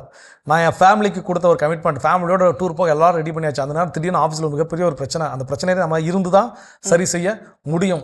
அப்போ அப்படிப்பட்ட ஒரு சூழலில் ரெண்டுமே எனக்கு முக்கியம், ரெண்டுமே ப்ரியாரிட்டியில் ஃபர்ஸ்ட்டில் என்ன பண்ணுது இருக்குது. இதையும் விட முடியாது, அதையும் விட முடியாது. அப்போ இப்படிப்பட்ட இக்கட்டான சூழலில் நான் எப்படி நோ சொல்கிறது அப்படின்னு எல்லாருக்கும் ஒரு கேள்வி வரும். அப்போ அந்த கேள்வி வெரி சிம்பிள் பதில். அதுக்கான ஆல்டர்னேட் என்னன்னு பாருங்க. ஒரு ரிமோட் லொகேஷனில் உங்களால் என்ன பண்ண முடியும்? ஒர்க் பண்ண முடியுமா? அப்போ அந்த ரிமோட் லொகேஷனில் நான் என்ன பண்ண போகிறேன்? ஒர்க் பண்ண போகிறேன். ஓகே, இப்படிப்பட்ட ஒரு ஆல்டர்னேட். அப்போ ஏதாவது ஒரு இடத்துல நான் நோ சொல்லணும். ஒன்று என் ஃபேமிலிக்கு நான் சொல்லணும், இல்லை நான் அலுவலகத்துக்கு நோ சொல்லணும்.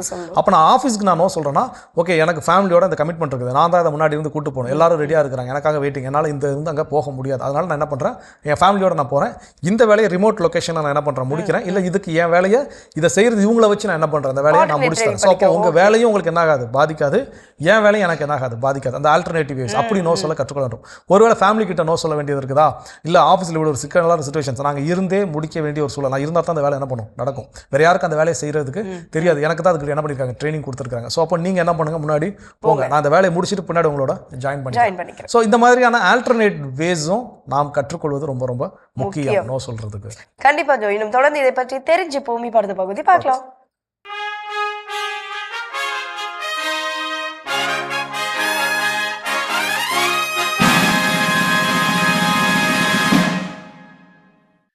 மாதா தொலைக்காட்சி நேயர்கள் அனைவருக்கும் அன்பின் வணக்கம். இந்தியராகிய நாம் என்ற இந்த தொடரின் வழியாக உங்களுடைய இதயங்களோடு உரையாடுவதில் மிகுந்த மகிழ்ச்சி. இன்று இணைந்தமைக்காக நன்றி.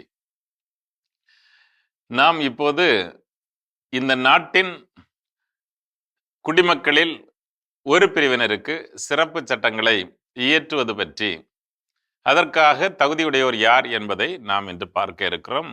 பிரிவு 330 இதை பற்றி பேசுகிறது. யார் யார் இதற்கு தகுதியானவர்கள் என்று பார்க்கிற பொழுது, மக்களவையில் பட்டியல் மரபினர் மற்றும் பட்டியல் பழங்குடி மரபினர் இவர்களுக்கான இடஒதுக்கீடு பற்றி அது பேசுகிறது. இவர்களுக்கு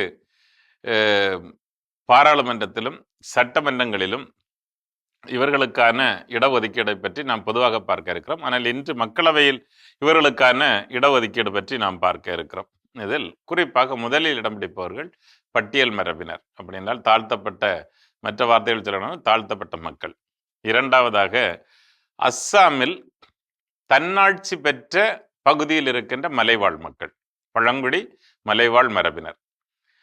மூன்றாவதாக அஸ்ஸாம் தவிர்த்த ஏனைய அனைத்து மாநிலங்களிலும் இருக்கின்ற பழங்குடி மக்கள், பட்டியலின பழங்குடி மரபினர். நான்காவதாக இவர்களில் மிகவும் பிற்படுத்தப்பட்ட வகுப்பினரும் இதில் இடம்பெறுவர். ஆனால் தற்போது இடஒதுக்கீட்டில் அவர்கள் இங்கே இடம்பெறவில்லை என்றாலும் மற்ற இடஒதுக்கீடுகளில் அவர்களுக்கும் இடம் இருக்கிறது என்பதை நாம் மறந்துவிடக்கூடாது. இந்த பாராளுமன்றத்தில் இடம் ஒதுக்குவதில் இவர்கள் இருவரும் முக்கியமான பங்கை பெறுகிறார்கள். எதற்காக அப்படி பார்த்தோம்னா, ஒரு காலகட்டத்தில் தாழ்த்தப்பட்ட மக்கள் எந்த விதமான உரிமையும் மற்றவர்கள், அவர்களுக்கு எந்த விதமான அரசியல் குரலும் கிடையாது. அதே போல பழங்குடியின மக்கள் காடுகளிலும் மலைகளிலும் வசித்துக் கொண்டிருந்தவர்கள், அவர்களுக்கும் எந்த விதமான பிரதிநிதித்துவம் இந்த பெரும்பாலான நேரங்களில் இருந்ததில்லை. எனவே அவர்கள் பல நேரங்களில் புறக்கணிக்கப்பட்ட சமூகமாக இருந்திருக்கிறார்கள். எனவே அரசியலமைப்பு சட்டம் தெள்ள தெளிவாக அவர்களுடைய குரலும் பாராளுமன்றத்தில் ஒலிக்க வேண்டும் என்பதற்காக இந்த இடஒதுக்கீட்டை வைத்திருக்கிறது. இதில் எப்படி அந்த இடஒதுக்கீட்டை நாம் செயல்படுத்த வேண்டும் என்று சொல்லுகிற பொழுதும், இவர்களுக்கு ஒரு மாநிலத்தில் ஒதுக்கப்பட வேண்டிய இடங்களின் எண்ணிக்கை கூடுமான வரையில் அவர்களுடைய மக்கள் தொகை அடிப்படையிலான எண்ணிக்கையை கருத்தில் கொண்டதாக இருக்க வேண்டும். 2 விடயங்களை அவர்கள் கருத்தில் கொள்ள வேண்டும். இப்படி இடஒதுக்கீடை கொடுக்கிற பொழுது, இடங்களுக்கான இடஒதுக்கீடை செய்கிற பொழுது, மாநிலத்தில் அவர்களுடைய மக்கள் தொகை என்ன எண்ணிக்கையில் இருக்கிறது என்பது பற்றியும், மாநிலத்தில் ஒதுக்கப்படுகின்ற மொத்த தொகுதிகளின் எண்ணிக்கையை கணக்கில் கொண்டும் இந்த இடஒதுக்கீடு அவர்களுக்காக செய்யப்படுகிறது. என்றால் அப்போதுதான் அவர்களுடைய குரல் தேவையான அளவிற்காவது அங்கு பாராளுமன்றத்தில் ஒலிக்கும் என்பது. இந்த இடஒதுக்கீட்டிற்காக பயன்படுத்தப்படும் போது முந்தைய மக்கள் தொகை, ஒவ்வொரு ஆண்டு 10 ஆண்டுகளுக்கு ஒரு முறை நாம் சென்சஸ் எடுக்கிறோம். இந்த 10 ஆண்டுகளுக்கு ஒரு முறை அந்த ஒதுக்கப்படுவதற்கு முந்தைய வெளியீட்டின்படி மக்கள் தொகை எண்ணிக்கை, அந்த சென்சஸ் கணக்கின்படி அந்த இடங்கள் தீர்மானிக்கப்பட வேண்டும் என்று அரசியலமைப்பு சட்டம் சொல்லுகிறது. ஏன்னா அதுதான் லேட்டஸ்டாக இருக்கும். ஸோ அதனுடைய அடிப்படையில் இந்த இட ஒதுக்கீட்டுக்கான தொகுதிகளை நிர்ணயம் செய்ய வேண்டும் என்று அரசியலமைப்பு சட்டம் நமக்கு கற்றுத்தருகிறது. பல இடங்களில் இந்த பழங்குடியின மரபினர் அவர்களை நாம் பார்க்கிற பொழுது அவர்களுக்கு அவர்களில் கல்வியறிவே மிக பின்னாளில் தான் வந்து சேர்ந்தது. எனவே அவர்களுடைய குரலும் தெளிவாக பாராளுமன்றத்தில் அவர்களுடைய பிரதிநிதித்துவம் இருக்க வேண்டும் என்பதற்காகவே இந்த இடஒதுக்கீட்டை மிக தெளிவாக அரசியலமைப்பு சட்டம் உருவாக்கி இருக்கிறது. இல்லை அப்படின்னு சொன்னால் அந்த ஏரியாவில் யார் ஒரு சாதிய சமூகத்தை சார்ந்தவரோ பணக்காரரோ அவர் எளிதாக வந்து அவர் பாராளுமன்றத்திற்கு வந்து விடுவார். இந்த மக்களுடைய குரல் கேட்காமலே போய்விடுவதற்கான ஒரு அபாயம் இருந்ததாலும், இது மக்களாட்சி நாடு என்பதால் எல்லா மக்களினங்களுடைய பிரதிநிதிகளும் ஓரளவு சமமான எண்ணிக்கையில் அங்கே இடம்பெற வேண்டும் என்பதற்காகவும் இந்த ஏற்பாட்டை அரசியலமைப்பு சட்டம் செய்திருக்கிறது என்பதை நாம் மறந்துவிடக்கூடாது.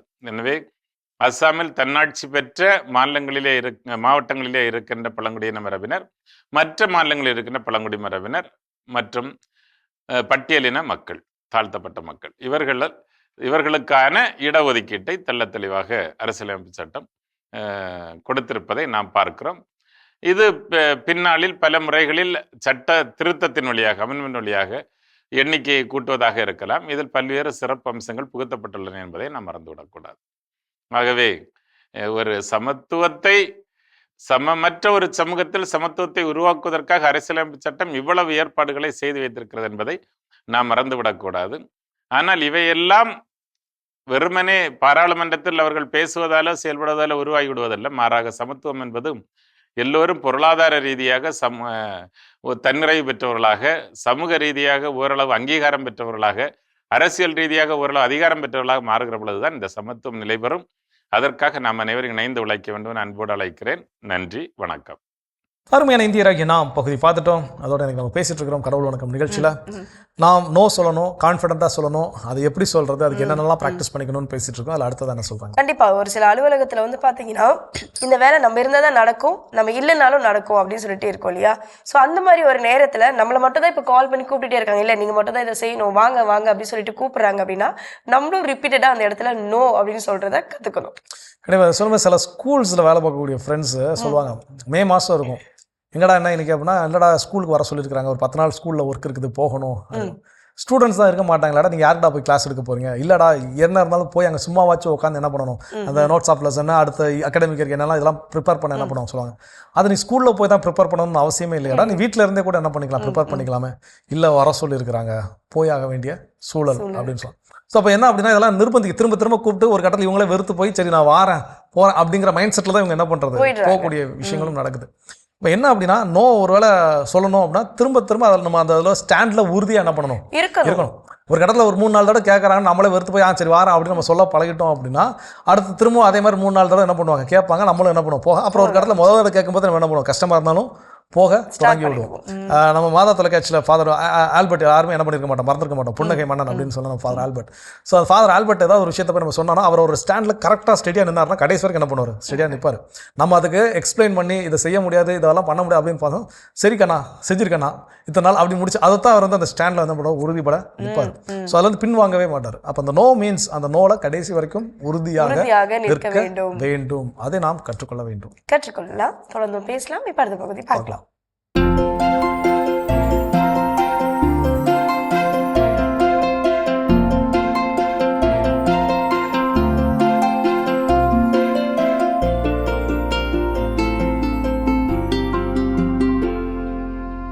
அனைவருக்கும் வணக்கம். இன்றைய பதிவில் நம்ம பார்க்க போகிற முக்கியமான விஷயம் என்னென்னா, நம்மளுடைய மாடுகள், நம்ம தோட்டத்தில் இருக்க மாடு, நம்ம தோட்டத்தில் இருக்க கோமியத்தை பயன்படுத்தி நம்ம எப்போவும் தயாரிக்கிற 2 பொருள்கள். ஒன்று வந்து ஜீவாமிர்தம், இன்னொன்று அமுத கரைசல். இந்த அமுத கரைசலுக்கும் ஜீவாமிர்தத்துக்கும் எந்த இடத்துல வித்தியாசம்? அமுத கரைசல் அப்படிங்கிறது இன்றைய நாளில் இன்றைக்கி எவ்வளவு சாணம் விழுகுது, எவ்வளோ கோமியம் விழுகுது, இன்றைக்கி ஒரு நாளில், நேற்று சாயந்தரத்துலேருந்து இன்றைக்கி காலைல தயாரிக்க போகிறோம் அப்படின்னா நேற்று காலையிலேருந்து இன்றைக்கி காலையில் வரலாம். அந்த ஒரு நாளில் விழுந்த சாணம், ஒரு நாளில் விழுந்த கோமியம், இதை எடுத்து 200 லிட்டர் தண்ணியில் கரைச்சி 2 கிலோ நாட்டு சர்க்கரை, 2 கிலோ கடலை மாவு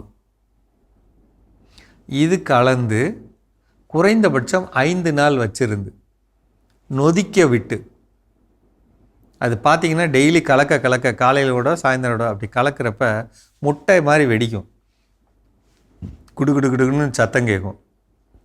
ஒரு சின்ன பேப்பரை பிச்சு மேலே போட்டிங்கன்னா அது பேப்பர் சுற்றும். அந்த அளவுக்கு அதோட ஆக்டிவிட்டி இருக்கும், அதோட நடவடிக்கை இருக்கும்.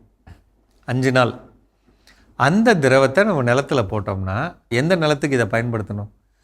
இப்போ நிறைய இடத்துல வந்து நம்ம யூக்லிப்டஸ் மரங்களை அழிச்சிட்டு காடு போட்டிருக்கோம். முள் செடிங்க இருக்கு இல்லைங்களா, ப்ரோசோபீஸ்ன்னு சொல்லக்கூடிய சீமை கருவேல மரம், அதை எடுத்துட்டு நிலமாக்கியிருக்கோம். அல்லது நீண்ட காலமாக நிலம் விவசாயமே பண்ணாத ஒரு இடம், நான் இன்றைக்கி அதை வாங்கி காடு பண்ணுறேங்க அப்படின்னு உங்கள் பண்ணால், இந்த மாதிரி இடத்துலலாம் பயன்படுத்த வேண்டிய முக்கியமான திரவம் வந்து இந்த அமுத கரைசல். ஏன்? அதோட நுண்ணுயிர் பெருக்கம் வந்து ரொம்ப அதிகமாக இருக்குங்க, வேகமாக இருக்கும். நம்ம மண்ணில் இருக்க கல்லெல்லாம் அப்படியே கரைக்கிறத நீங்கள் பார்க்கலாம். அப்போ அது வந்து உடனடி விளைச்சலை தரும் அமுத கரைசல். அதே மாதிரி பூப்பயிர்கள், பயிர் வகை பயிர்கள், கடலை, எள்ளு, ஆமணக்கு அபரிமிதமான விளைச்சல் தரும். எவ்வளோ நாள்? 15 நாளைக்கு ஒரு முறை, 10 நாளைக்கு ஒரு முறை கொடுக்க. அது செய்கிறதுக்கு உங்களுக்கு என்ன வேணும்? ட்ரம்மு தான் வேணும். 2 ட்ரம்மு 3 ட்ரம்மு மாற்றி கொடுத்துட்ருக்கலாம். நான் ஏற்கனவே ஒரு பதிவில் சொல்லியிருக்கேன், 10 ஏக்கர் வச்சுருந்தா கூட நீங்கள் ஒரு சுழற்சி முறையில் அப்படியே கொடுத்துக்கிட்டே வரலாம். திங்கக்கிழமை ஒரு ட்ரம்மை 1 ஏக்கரில் ஊற்றுறீங்கன்னா செவ்வாய்க்கிழமை ஒரு ட்ரம்மு, புதன்கிழமை ஒரு ட்ரம்மு, திருப்பி வியாழக்கிழமைக்கு திங்கக்கிழமை ட்ரம்மு வந்துடும். அப்படியே சுற்றிக்கிட்டே வரலாம். அப்போ 15 நாளைக்கு ஒரு முறை சாணம் கொடுக்குறோம், முக்கியமாக கோமியம் தரோம். இந்த கோமியம்ங்கிறது தழைச்சத்து இருந்தாலும் மணிச்சத்து, சாம்பல் சத்து, முக்கியமாக நுண்ணூட்ட சத்துக்கள் அதிகம் உள்ள ஒரு நுண்ணூட்ட உப்புக்கள் அதிகம் இருக்கக்கூடிய, அதே மாதிரி நோய் எதிர்ப்பு பூஞ்சை கொல்லிகள் சூடோமோனாஸ், பேசிலஸ் சப்சிலஸ், வெர்டிசிலியம் லக்கானி இருக்கிற பொருள் எல்லாம் கலந்து கொடுக்குறப்ப மண் அப்படி தெளிவாக எழுந்து நிற்கும். அது மாதிரி தான் ஜீவாமிர்தம்ங்கிறது என்னென்னா, என்னால் தினசரி எடுக்க முடியலைங்க, பழைய சாணம் தான் கிடச்சிச்சு, பழைய கோமியம் தான் கிடச்சிச்சு. அப்போ அதுலேருந்து தயாரிக்கிற பொருள் தான் ஜீவாமிர்தம். அதுவுமே இதே மாதிரி தான் 5 நாட்கள் வச்சுருக்கலாம், தினசரி கலக்கி விடலாம், இதை பயன்படுத்தலாம். இது ரெண்டையுமே இன்னும் மேம்படுத்த நான் என்ன செய்யலாம்?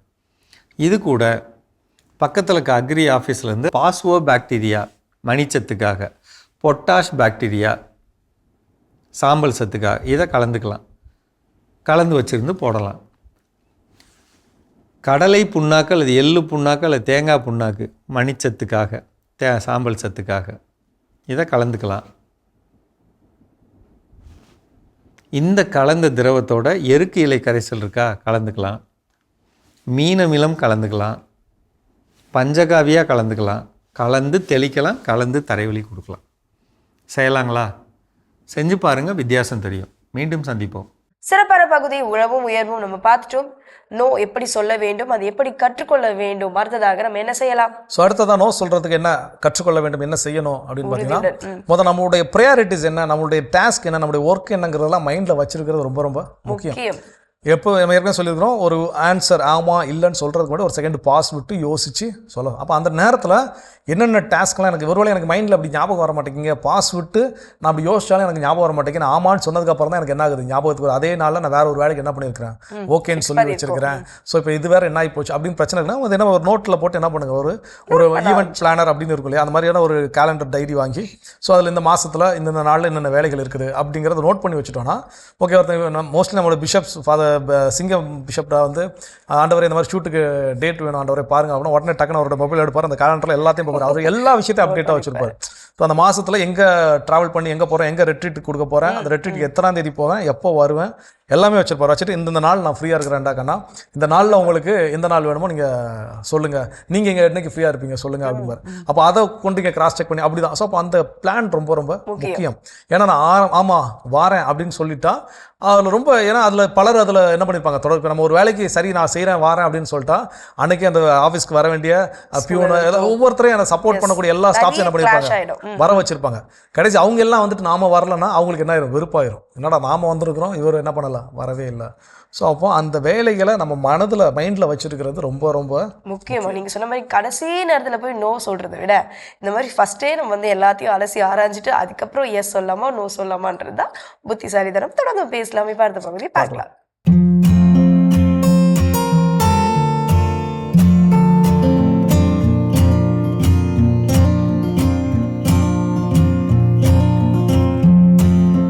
உலகெங்கும் வாழும் மாதா தொலைக்காட்சி நேயர்களுக்கு வணக்கம். இந்த நிகழ்ச்சியில் கண்டிப்பா பெண்களுக்கு உடல் ரீதியாக பிளஸ் மன ரீதியாக பாதிப்பு ஏற்பட்டு என்னென்ன நோய்கள் வர இன்னைக்கு வந்துட்டு இருக்கு, அதுல மக்கள் பாதிச்சிருக்காங்க பெண்கள், அதை பத்தி நம்ம பேசலாம். ஜென்ரலா பெண்கள் அப்படின்னா பிறந்ததுல இருந்து அவங்க உயிர் வாழும் வரை பெண்களுக்கே உரிய நோய்கள், பாதிப்புகள், அதை பத்தி நம்ம பேசலாம். கண்டிப்பாங்க. ஃபர்ஸ்ட் இதுல வந்து பாருங்க, சின்ன வயசு பிள்ளைங்கள்ல இருந்தே நம்ம கேர்ள்ஸை வந்து கணக்கு எடுக்கிறோம் அப்படின்னா ஃபர்ஸ்ட் வந்து பாத்தீங்கன்னா பிரைமரி அமினோரியா அப்படிம்பாங்க. பிள்ளைங்க 18 வயசாயிருக்கும், 17 வயசாயிருக்கும், ஏன் 20 வயசாயிருக்கும், 30 வயசு கூட ஆயிருக்கும், ஏஜ் அட்டனே பண்ணி இருந்திருக்க மாட்டாங்க. இது நிறைய பேர் வந்து பாத்தீங்கன்னா கம்ப்ளைண்ட்ஸ் கொண்டு வராங்க. அதாவது 100ல் 1 பிள்ளைக்கு இந்த மாதிரி காம்ப்ளிகேஷன்ஸ் இருக்கு. அப்ப இந்த பிரைமரி அமினோரியானால வராங்க அப்படின்னா ஃபர்ஸ்ட் விஷயம் நம்ம ஸ்கேன் பண்ணி பார்க்கணும். ஸ்கேன் பண்ணி அவங்களுக்கு கர்ப்பப்பை போதுமான வளர்ச்சி இருக்கா, அதே மாதிரி முட்டைப்பை ஓவரீஸ் அப்படின்னு சொல்லுவாங்க, அது வளர்ந்திருக்கா, சினைப்பை, அந்த சினைப்பை வளர்ந்திருக்கா அப்படின்னு பார்க்கணும். நிறைய பேருக்கு வந்து பாருங்க நம்ம ஸ்கேன் பண்ணி பாக்குறோம் அப்படின்னு போது அதுல வந்து ருடிமெண்ட்ரி யூட்ரஸ் அண்ட் ஓவரீஸ் அப்படிம்பாங்க. ருடிமெண்ட்ரி யூட்ரஸ்னா கர்ப்பப்பை இவ்வளோண்டே இருக்கும். அதே மாதிரி ஸ்ட்ரீக் ஓவரீஸ் அப்படிம்பாங்க, முட்டைப்பையே இருக்காது, ஜஸ்ட் ஒரு கோடு மட்டும் இருக்கும். இப்ப இந்த மாதிரி பிள்ளைங்க ஏஜ் அட்டனே பண்ண மாட்டாங்க. அவங்க அப்பா அம்மா வந்து முக்கியமா அவங்க அம்மா வந்து கேட்பாங்க, இவ ஈடு பிள்ளைங்களை ஏஜ் அட்டன் பண்ணிடுச்சுங்க, 18 வயசாவது, 17 வயசாவது, இன்னும் ஏஜ் அட்டன் பண்ணல, 29 வயசாவது ஏஜ் அட்டன் பண்ணல, இப்படி எல்லாம் வருவாங்க. இதை பத்தின நிறைய அனுபவம் மேடம் கிட்ட இருக்கு, அவங்க உங்களுக்கு கண்டினியூ பண்ணுவாங்க. அதாவது ஒரு பெண் அவங்களோட அப்பா கூட்டிட்டு வர்றாரு, எங்கெங்கயோ அவங்க ஸ்கேன் பண்ணி பார்த்திருக்காங்க, எல்லா இடத்துலயும் நீங்க சொன்ன ப்ராப்ளம் இருக்கு, அந்த ரிப்போர்ட் கொடுத்திருக்காங்க. இருந்தாலும் இவங்களுக்கு நம்பிக்கை இல்லை. இவங்க என்ன நினைக்கிறாங்க, அப்படி எல்லாம் இருக்காது, ஏன்னா மனசுல அவங்களுக்கு அந்த பிரச்சனையை ஏத்துக்கக்கூடிய மனசு இல்ல இல்ல. நம்ம பெண்ணுக்கு போய் இப்படி இருக்குமா இருக்காது அப்படின்னு சொல்லிட்டு அவரு ரொம்ப நம்பிக்கையோட இருந்திருக்காங்க. அப்போ மாதா டிவில நம்ம ப்ரோக்ராம் பார்த்துட்டு இங்க போய் நம்ம கிளியர் பண்ணிக்கலாம் அப்படின்னு நம்பிக்கையோட வந்தாரு. சரி, ரிப்போர்ட்லாம் நான் பார்த்தேன். அப்ப தெரியுது குறைபாடு இருக்கிறது தெரியுது. அவர் என்ன நினைக்கிறாரு, பொண்ணு வளர்ந்துருச்சு, படிச்சிருக்கா, நல்ல வேலைக்கு போறா, நல்லா சம்பாதிக்கிறா, நல்லா அழகா இருக்கா, புத்திசாலி, திறமசாலி, எல்லாமே இருக்கு, இதுக்கு ஒரு திருமணம் செய்து கொடுத்துடலாம் அப்படின்ற எண்ணத்துல அவரு செக்அப்க்கு கூட்டிட்டு வர்றாரு. ரிப்போர்ட்டை பார்த்தா அவர் பல இடத்துல பல வருடத்துல பார்த்த ரிப்போர்ட்ல எல்லாம் இந்த ப்ராப்ளம் இருக்கு.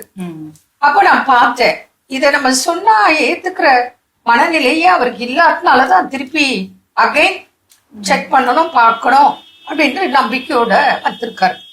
சரி, ஓகேன்னு சொல்லிட்டு நான் என்ன பண்ணேன், இங்க லோக்கல்ல திரும்பி அவரு வெளியூர் திரும்ப அவருக்கு செக் பண்ண சொல்லி எல்லாம் எழுதி கொடுத்து ஸ்கேன் பண்ணி எல்லாம் வந்தோடனே, ஐயா இது பழைய ரிப்போர்ட், இப்ப அட் பிரசன்ட் இவங்க உடல்ல உள்ள எப்படி இருக்குன்ற பொசிஷன் நமக்கு இந்த டெஸ்ட்ல கண்டுபிடிச்சிடலாம். இப்ப என்ன நிலைமையில இருக்கு அப்படிங்கறத இப்ப லேட்டஸ்ட் ரிப்போர்ட் நம்ம பார்த்து உங்களுக்கு சொல்றேன். ஆனா ஏற்கனவே சில பிரச்சனைகள் குறைபாடுகள் இருக்கிறதா தான் உங்க ரிப்போர்ட் இருக்கு. ஃபைனலா நம்ம பார்த்துடலாம் உங்க திருப்திக்கா. சரி, அனுப்பிச்சாச்சு. சேம் ரிப்போர்ட் தான் வருது. அப்போ ரிப்போர்ட்ல பிரச்சனை இல்லை, இவங்களுக்கு ஹெல்த்ல பிரச்சனை. அப்புறம் கூப்பிட்டு அவங்களுக்கு பொறுமையா கவுன்சிலிங் கொடுத்து, ஐயா இப்படி இருக்கு, நீங்க உண்மையை சொல்லி கல்யாணம் பண்ணுங்க, இல்ல அதுக்கு ஏற்றாறு போல அலைன்ஸ் செட் ஆகும், ஓப்பனா பேசுங்க, மறைச்சு வைக்காதீங்க. மறைச்சு பண்ணீங்கன்னா நாளைக்கு பிரச்சனை ஆயிடும். அதை விட எங்க பொண்ணுக்கு இப்படி இருக்கு, அதுக்கு தகுந்த மாதிரி நீங்க அலைன்ஸ் பார்த்து பண்ணுங்க அப்படின்னு சொல்லி அவரை கூல் படுத்துறதுக்கு எனக்கு ½ டே ஆச்சு. ஏன்னா அவங்க எதிர்பார்ப்பு ஆசைகள் நேச்சுரலா இருக்கிறது தான். ஆனா அவங்கள அதை ஏமாற்றத்தை ஏத்துக்க முடியல, உடல் குறைகளை இருக்கிறத ஏத்துக்க முடியல. அதனால ஆனா அது வந்து நல்ல டெவலப் பண்றதுக்கும் நிறைய மெடிகேஷன்ஸ் இருக்கு. அதாவது யூட்ரஸ் வந்து பாருங்க நார்மல் சைஸ் கொண்டு வந்து நார்மலான ஒரு திருமண தாம்பத்தியம் அப்படின்னு இருக்கிறதுக்கும் மெடிசன்ஸ் இருக்கு. அந்த மாதிரி ட்ரீட் பண்ண முடியும். ஃபர்ஸ்ட் இந்த மாதிரி கவுன்சிலிங் எல்லாம் கொடுத்துட்டு அதுக்கப்புறம் ட்ரீட் பண்ணாங்க. அது நீங்க சொல்லுங்க. இது போல கண்டிஷன்ல சில பேஷண்ட் வெரி ரேரா நமக்கு வராங்க. வெரி ரேர் தான், வருஷத்துல ஒரு பேஷண்ட் அப்படி வராங்க. ஏன்னா பிரச்சனையே வெரி ரேர் தான், யாரோ ஒருத்தருக்கு தான் இந்த மாதிரி ஃபேஸ் பண்றாங்க. அதுக்கும் வந்து ட்ரீட்மெண்ட் இருக்கு. அப்போ கொஞ்சம் அவங்களுக்கு கர்ப்பப்பை வளர்ச்சிக்கும் சினைப்பை வளர்ச்சிக்கும் பூஸ்ட் பண்ணி ட்ரீட்மெண்ட் கொடுத்து அதுக்கப்புறம் IVF போல கன்சீவ் ஆகுறதுக்கு அவங்களுக்கு வாய்ப்புகள் இருக்கு. அந்த முயற்சியை செய்து அப்படித்தான் நம்ம பிரச்சனையை சால்வ் பண்ண இருந்தது. அதனால இது போன்ற பிரச்சனைகள் பெண்களுக்கு ஜெனரலா வெரி ரேரா வர்றது உண்டு. மேலும் பெண்களுக்கான பிரச்சனைகளை பத்தி அடுத்த நிகழ்ச்சியை நம்ம பேசலாம். மீண்டும் நாளை சந்திப்போம். நன்றி. அன்னை மரியே வாழ்க. அருமையான நம்ம ஒரு வைத்தியம் பகுதி பார்த்துட்டோம். நிகழ்ச்சியோட நிறைவுக்கும் வந்தாச்சு. இன்னைக்கு நாள் நோ சொல்றதை பத்தி தெரிஞ்சுக்கிட்டு இருக்கிறோம். நோ சொல்லணும், கான்ஃபிடென்ட்டாக சொல்லணும். ஆனால் அதை சொல்றதுக்கு முன்னாடி நம்மளை எப்படி தயார் செஞ்சுக்கணும், என்னெல்லாம் தெரிஞ்சு வச்சுக்கணும், என்னெல்லாம் செய்யணும் அப்படிங்கிறத தான் பேசிட்டு இருக்கோம். அதில் ஃபைனலாக என்ன சொல்றாங்க, பல இடங்களில் இதை நம்ம கேள்விப்பட்டிருப்போம், இல்லை நம்மளுக்கே கூட அது நடந்திருக்கும். ஒரு சில விஷயத்துக்கு நம்ம நோ சொல்றப்போ டக்குன்னு நம்மளை வந்து எப்படி முத்திரை கொடுத்து பதிவு செய்வாங்க அப்படின்னா, சரியான ஒரு சுயநலவாதியா இருக்கானே அப்படின்னு சொல்லுவாங்க இல்லையா. அது ஒரு தவறான ஸ்டேட்மெண்ட். நம்ம எப்படி எஸ் சொல்வதற்கு நமக்கு வந்து ஒரு உரிமை இருக்கோ அதே மாதிரி நோ சொல்வதற்கு அப்படின்றது நம்மளுடைய செல்ஃப் ரெஸ்பெக்ட் அப்படின்றத நம்ம அதை எடுத்துக்கணுமே. அதுக்கும் உரிமை இருக்கு. நிச்சயமா அது செல்ஃப் ரெஸ்பெக்ட், நிச்சயமா அது எந்த மாற்று கருத்தும் கிடையாது. ஆனால் நான் ஆமா செய்கிறேன் அப்படின்னு சொல்லி செஞ்ச வேலைகளை நான் கண்டிப்பாக என்ன பண்ணிருக்கணும், செஞ்சிருக்கணும். அதே நேரத்தில் நோ முடியாதுன்னா அது ஓகே, அப்போ அந்த இடத்துல என்ன, அது செல்ஃப் ரெஸ்பெக்ட், ஓகே. ஆனால் நான் ஆமான்னு சொன்ன வேலையை என்ன பண்ண மாட்டேன், செய்ய மாட்டேன். நான் எனக்கு ஏதாவது உதவி தேவைன்னா நான் 10 பேரை கூப்பிட்டு வச்சு என்ன பண்ணுவேன், கையில் காலில் விழுந்து அந்த வேலையெல்லாம் என்ன பண்ணிடுவேன், செஞ்சு முடிச்சிடுவேன். ஆனால் அந்த 10 பேருக்கு நான் என்ன பண்ண மாட்டேன், அவங்களுக்கு தேவையில் இருக்கிறப்ப உதவி செய்ய மாட்டேன் அப்படின்னா அந்த இடத்துல நான் நோ சொல்கிறேன்னா அது செல்ஃப் ரெஸ்பெக்ட் கிடையாது, அது செல்ஃபிஷ்னஸ் தான். அப்போ அந்த ஒரு புரிதலோடு எப்போல்லாம் இது என் செல்ஃப் ரெஸ்பெக்ட், இதை எப்பெல்லாம் வெளிப்படுத்தும் போது என்னுடைய செல்ஃபிஷாக மாறுது.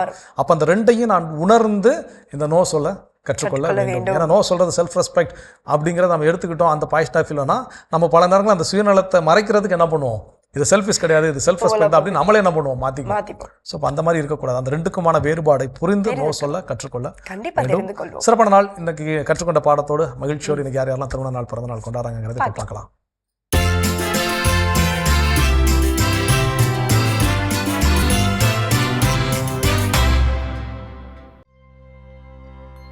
யூஜின் நிர்மலா யூஜின் இன்று தங்களது 37ஆம் ஆண்டு திருமண நாள் விழாவினை கொண்டாடுகிறார்கள். இவர்களை வாழ்த்துபவர்கள் குடும்பத்தினர், உறவினர்கள் மற்றும் நண்பர்கள். மிக சிறப்பான விழாக்கோலம் இன்றைய நாளில் யாரெல்லாம் விழா கொண்டாடினாங்களோ, பிறந்த நாள், திருமண நாள், எல்லோருக்குமே நம்முடைய வாழ்த்துக்கள் தெரிவிச்சுக்கலாம். அவங்களுக்கான சிறப்பான இறையாசிர் காத்துட்டு இருக்கு, பார்க்கலாம்.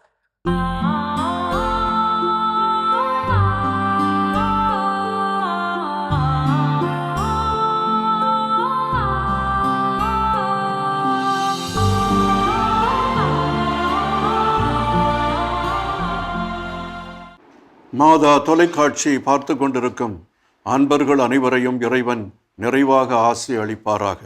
இன்றைய நாளில் நாம் தியானிக்கின்ற பொருள், ஆண்டவரே எனக்கு செவிசாய்த்து பதிலளியும். திருப்பா 86:1. செவிசாய்ப்பது என்பது மிக அருமையான ஒரு பொருள். கடவுள் தன் காதுகளை திறந்து, கண்களை திறந்து, உள்ளத்தை திறந்து, நம்முடைய உள்ளக்கிடக்கைகளையும் வேதனைகளையும் நம்முடைய வேண்டுதல்களையும் அவர் கேட்கிறார் என்பது இது தெளிவாகிறது. செவிசாய்த்தல் என்றால் உறவை வளர்க்கிறது. செவிசாய்த்தல் என்றால் ஒரு மனிதனுக்கு ஆறுதல் கூறுகிறது. செவிசாய்த்தல் என்பால் அவனை மதிக்கிறது.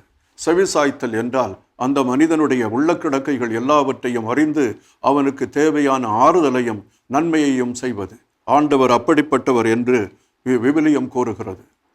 ஏழை கூவி அழைத்தான், ஆண்டவர் அவருடைய குரலை கேட்டருளினார் என்று திருப்பா நமக்கு கூறுகிறது.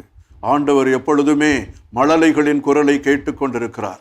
மழலைகளின் வார்த்தைகளை தாய் கேட்கிறாள். அதனுடைய அருமையான குரலை கேட்டு அதனோடு உறவு கொள்ளுகிறாள். அந்த குழந்தை மகிழ்கிறது, தாய் மகிழ்வடைகிறாள். அதே போல தான் படைத்த எல்லா பொருட்களையும் ஆண்டவர் விரும்புகிறார். அவர்களை தனிமையாக விட்டுவிட அவர் விரும்பவில்லை. தனிமையில் அவர்கள் ஆழ்ந்து இறந்துவிட வேண்டும் என்று அவர் விரும்பவில்லை. அவர் எப்பொழுதுமே கேட்கிறார். கேட்பது என்பது புனிதமானது. கேட்பது ஒரு மனிதனுடைய உள்ளக்கிடக்கைகளையும் அவனுடைய அபிலாசைகளையும் அவன் என்னென்ன வைத்திருக்கிறான் என்பதையும் கூர்ந்து பார்ப்பது. ஆனால் ஒரு மனிதனை கேட்காமல் இருப்பது அவனிடமிருந்து ஓடிவிடுவது போல இருக்கிறது. அவனை வெறுப்பது போல் இருக்கிறது. அவனுடைய ஆளுமையை மதிக்காமல் போல் இருக்கிறது. இவ்வாறு நாம் செவிசாய்க்காமல் சென்று விடுகிறோம். ஏழைகளின் குரலை கேட்பதில்லை. வயோதிகர்களை நாம் மதிப்பதே இல்லை. அவர்கள் தங்களுடைய கஷ்டங்களையும் வறுமைகளையும் தனிமைகளையும் எடுத்து சொல்லிக்கொண்டே இருக்கிறார்கள். இந்த திருப்பா என்ன கூறுகிறது தெரியுமா? ஆண்டவர் இவர்களுடைய குரலை கேட்டுக்கொண்டே இருக்கிறார். எல்லா ஏழை எளியவர்களுடைய மனதையும் அவர் கேட்டறிந்தார். அன்னாவினுடைய குரலை கேட்டு அவளுக்கு பிள்ளை பேறு அளித்தார். இவ்வாறு ஏழை எளிய மனிதர்களை கேட்டு அவர்களுக்கு ஆறுதல் அளிக்கின்றார், மீட்பு அளிக்கின்றார். இந்த மீட்பை நாமும் சுவைக்க வேண்டுமென்றால், பிறர் சுவைக்க வேண்டுமென்றால், நாமும் கடவுளைப் போல பிறரை கேட்பவர்களாக, பிறருக்கு செவிமடுப்பவர்களாக இருக்க வேண்டும். அதற்கு பொறுமை வேண்டும், ஆற்றல் வேண்டும், அதிக துணிவு வேண்டும், நம்முடைய நேரத்தை ஒதுக்க வேண்டும். ஆண்டவர் உங்களோடு இருப்பாராக, உம் ஆன்மாவோடும் இருப்பாராக. எல்லாம் வல்ல இறைவன், தந்தை, மகன், தூய ஆவியார் உங்கள் அனைவரையும் ஆசீர்வதிப்பாராக. ஆமென். மிகச்சிறப்பு. நம்ம அன்பு ஆயரோட இறையாசிர் நம் அனைவருக்கும் நிறைவாக கிடைச்சிருக்குது. இந்த மகிழ்ச்சியோடு இன்றைய நாளில் கற்றுக்கொண்ட சிறப்பான பாடம், நாம் வாழ்க்கையில் நோ சொல்கிறது ரொம்ப ரொம்ப முக்கியம். அந்த நோவை எப்படி சொல்லணும், எப்போ சொல்லணும், அதை சொல்வதற்கு எப்படி நாம் தயார் செய்து கொள்ள வேண்டும், அதெல்லாம் நீங்கள் என்ன பண்ணியிருக்கோம், சிந்திச்சிருக்கோம். பல நாட்கள் நம்ம பேசியிருக்கிறோம், learn to say no, learn to say no அப்படின்னு சொல்லி. இன்றைக்கி அதை எப்படி செய்கிறதுங்கிற ஒரு ப்ராக்டிக்கல் கிளாஸ் இன்றைக்கி நம்ம கடவுள் என்ன பண்ணியிருக்காரு, கற்றுக்கொள்ள வாய்ப்பு கொடுத்துருக்காரு. கற்றுக்கொண்டதை பயன்படுத்துவோம். கடவுளுக்கு நன்றி சொல்லி இன்றைக்கி நம்ம நிகழ்ச்சி நிறைவு செஞ்சதுனால இனிதே தொடங்கலாம். அன்பானவர்களே, ஆம் என்றால் ஆம் என்போம், இல்லை என்றால் இல்லை என்போம், மகிழ்ந்திருப்போம் என்ற இந்த சிந்தனையோடு இன்றைய கடவுள் வணக்கம் நிகழ்ச்சியை நாங்கள் நிறைவு செய்கிறோம். இந்த நாள் இனிய நாளாக அமைய மாதா தொலைக்காட்சியின் வாழ்த்துக்களும் ஜெபங்களும். மீண்டும் உங்களை கடவுள் வணக்கம் நிகழ்ச்சியில் சந்திக்கும் வரை உங்களிடமிருந்து விடைபெறுகின்றோம். இயேசுவுக்கே புகழ், மரியே வாழ்க. நீ ஆர்ட்ஸ் தானடா படிச்ச, எப்படி ஐடியில் வேலை பார்க்குற? எந்த டிகிரினாலும் பரவாயில்லண்ணா. சென்னையில் இருக்க எஸ்எல்ஏ ஐடி ட்ரைனிங் இன்ஸ்டியூட் தான் நான் ட்ரைனிங் எடுத்தேன். மாதம் 30,000 சம்பாதிக்கிறேன். சூப்பர்டா. For IT training and placement, contact 8870767784.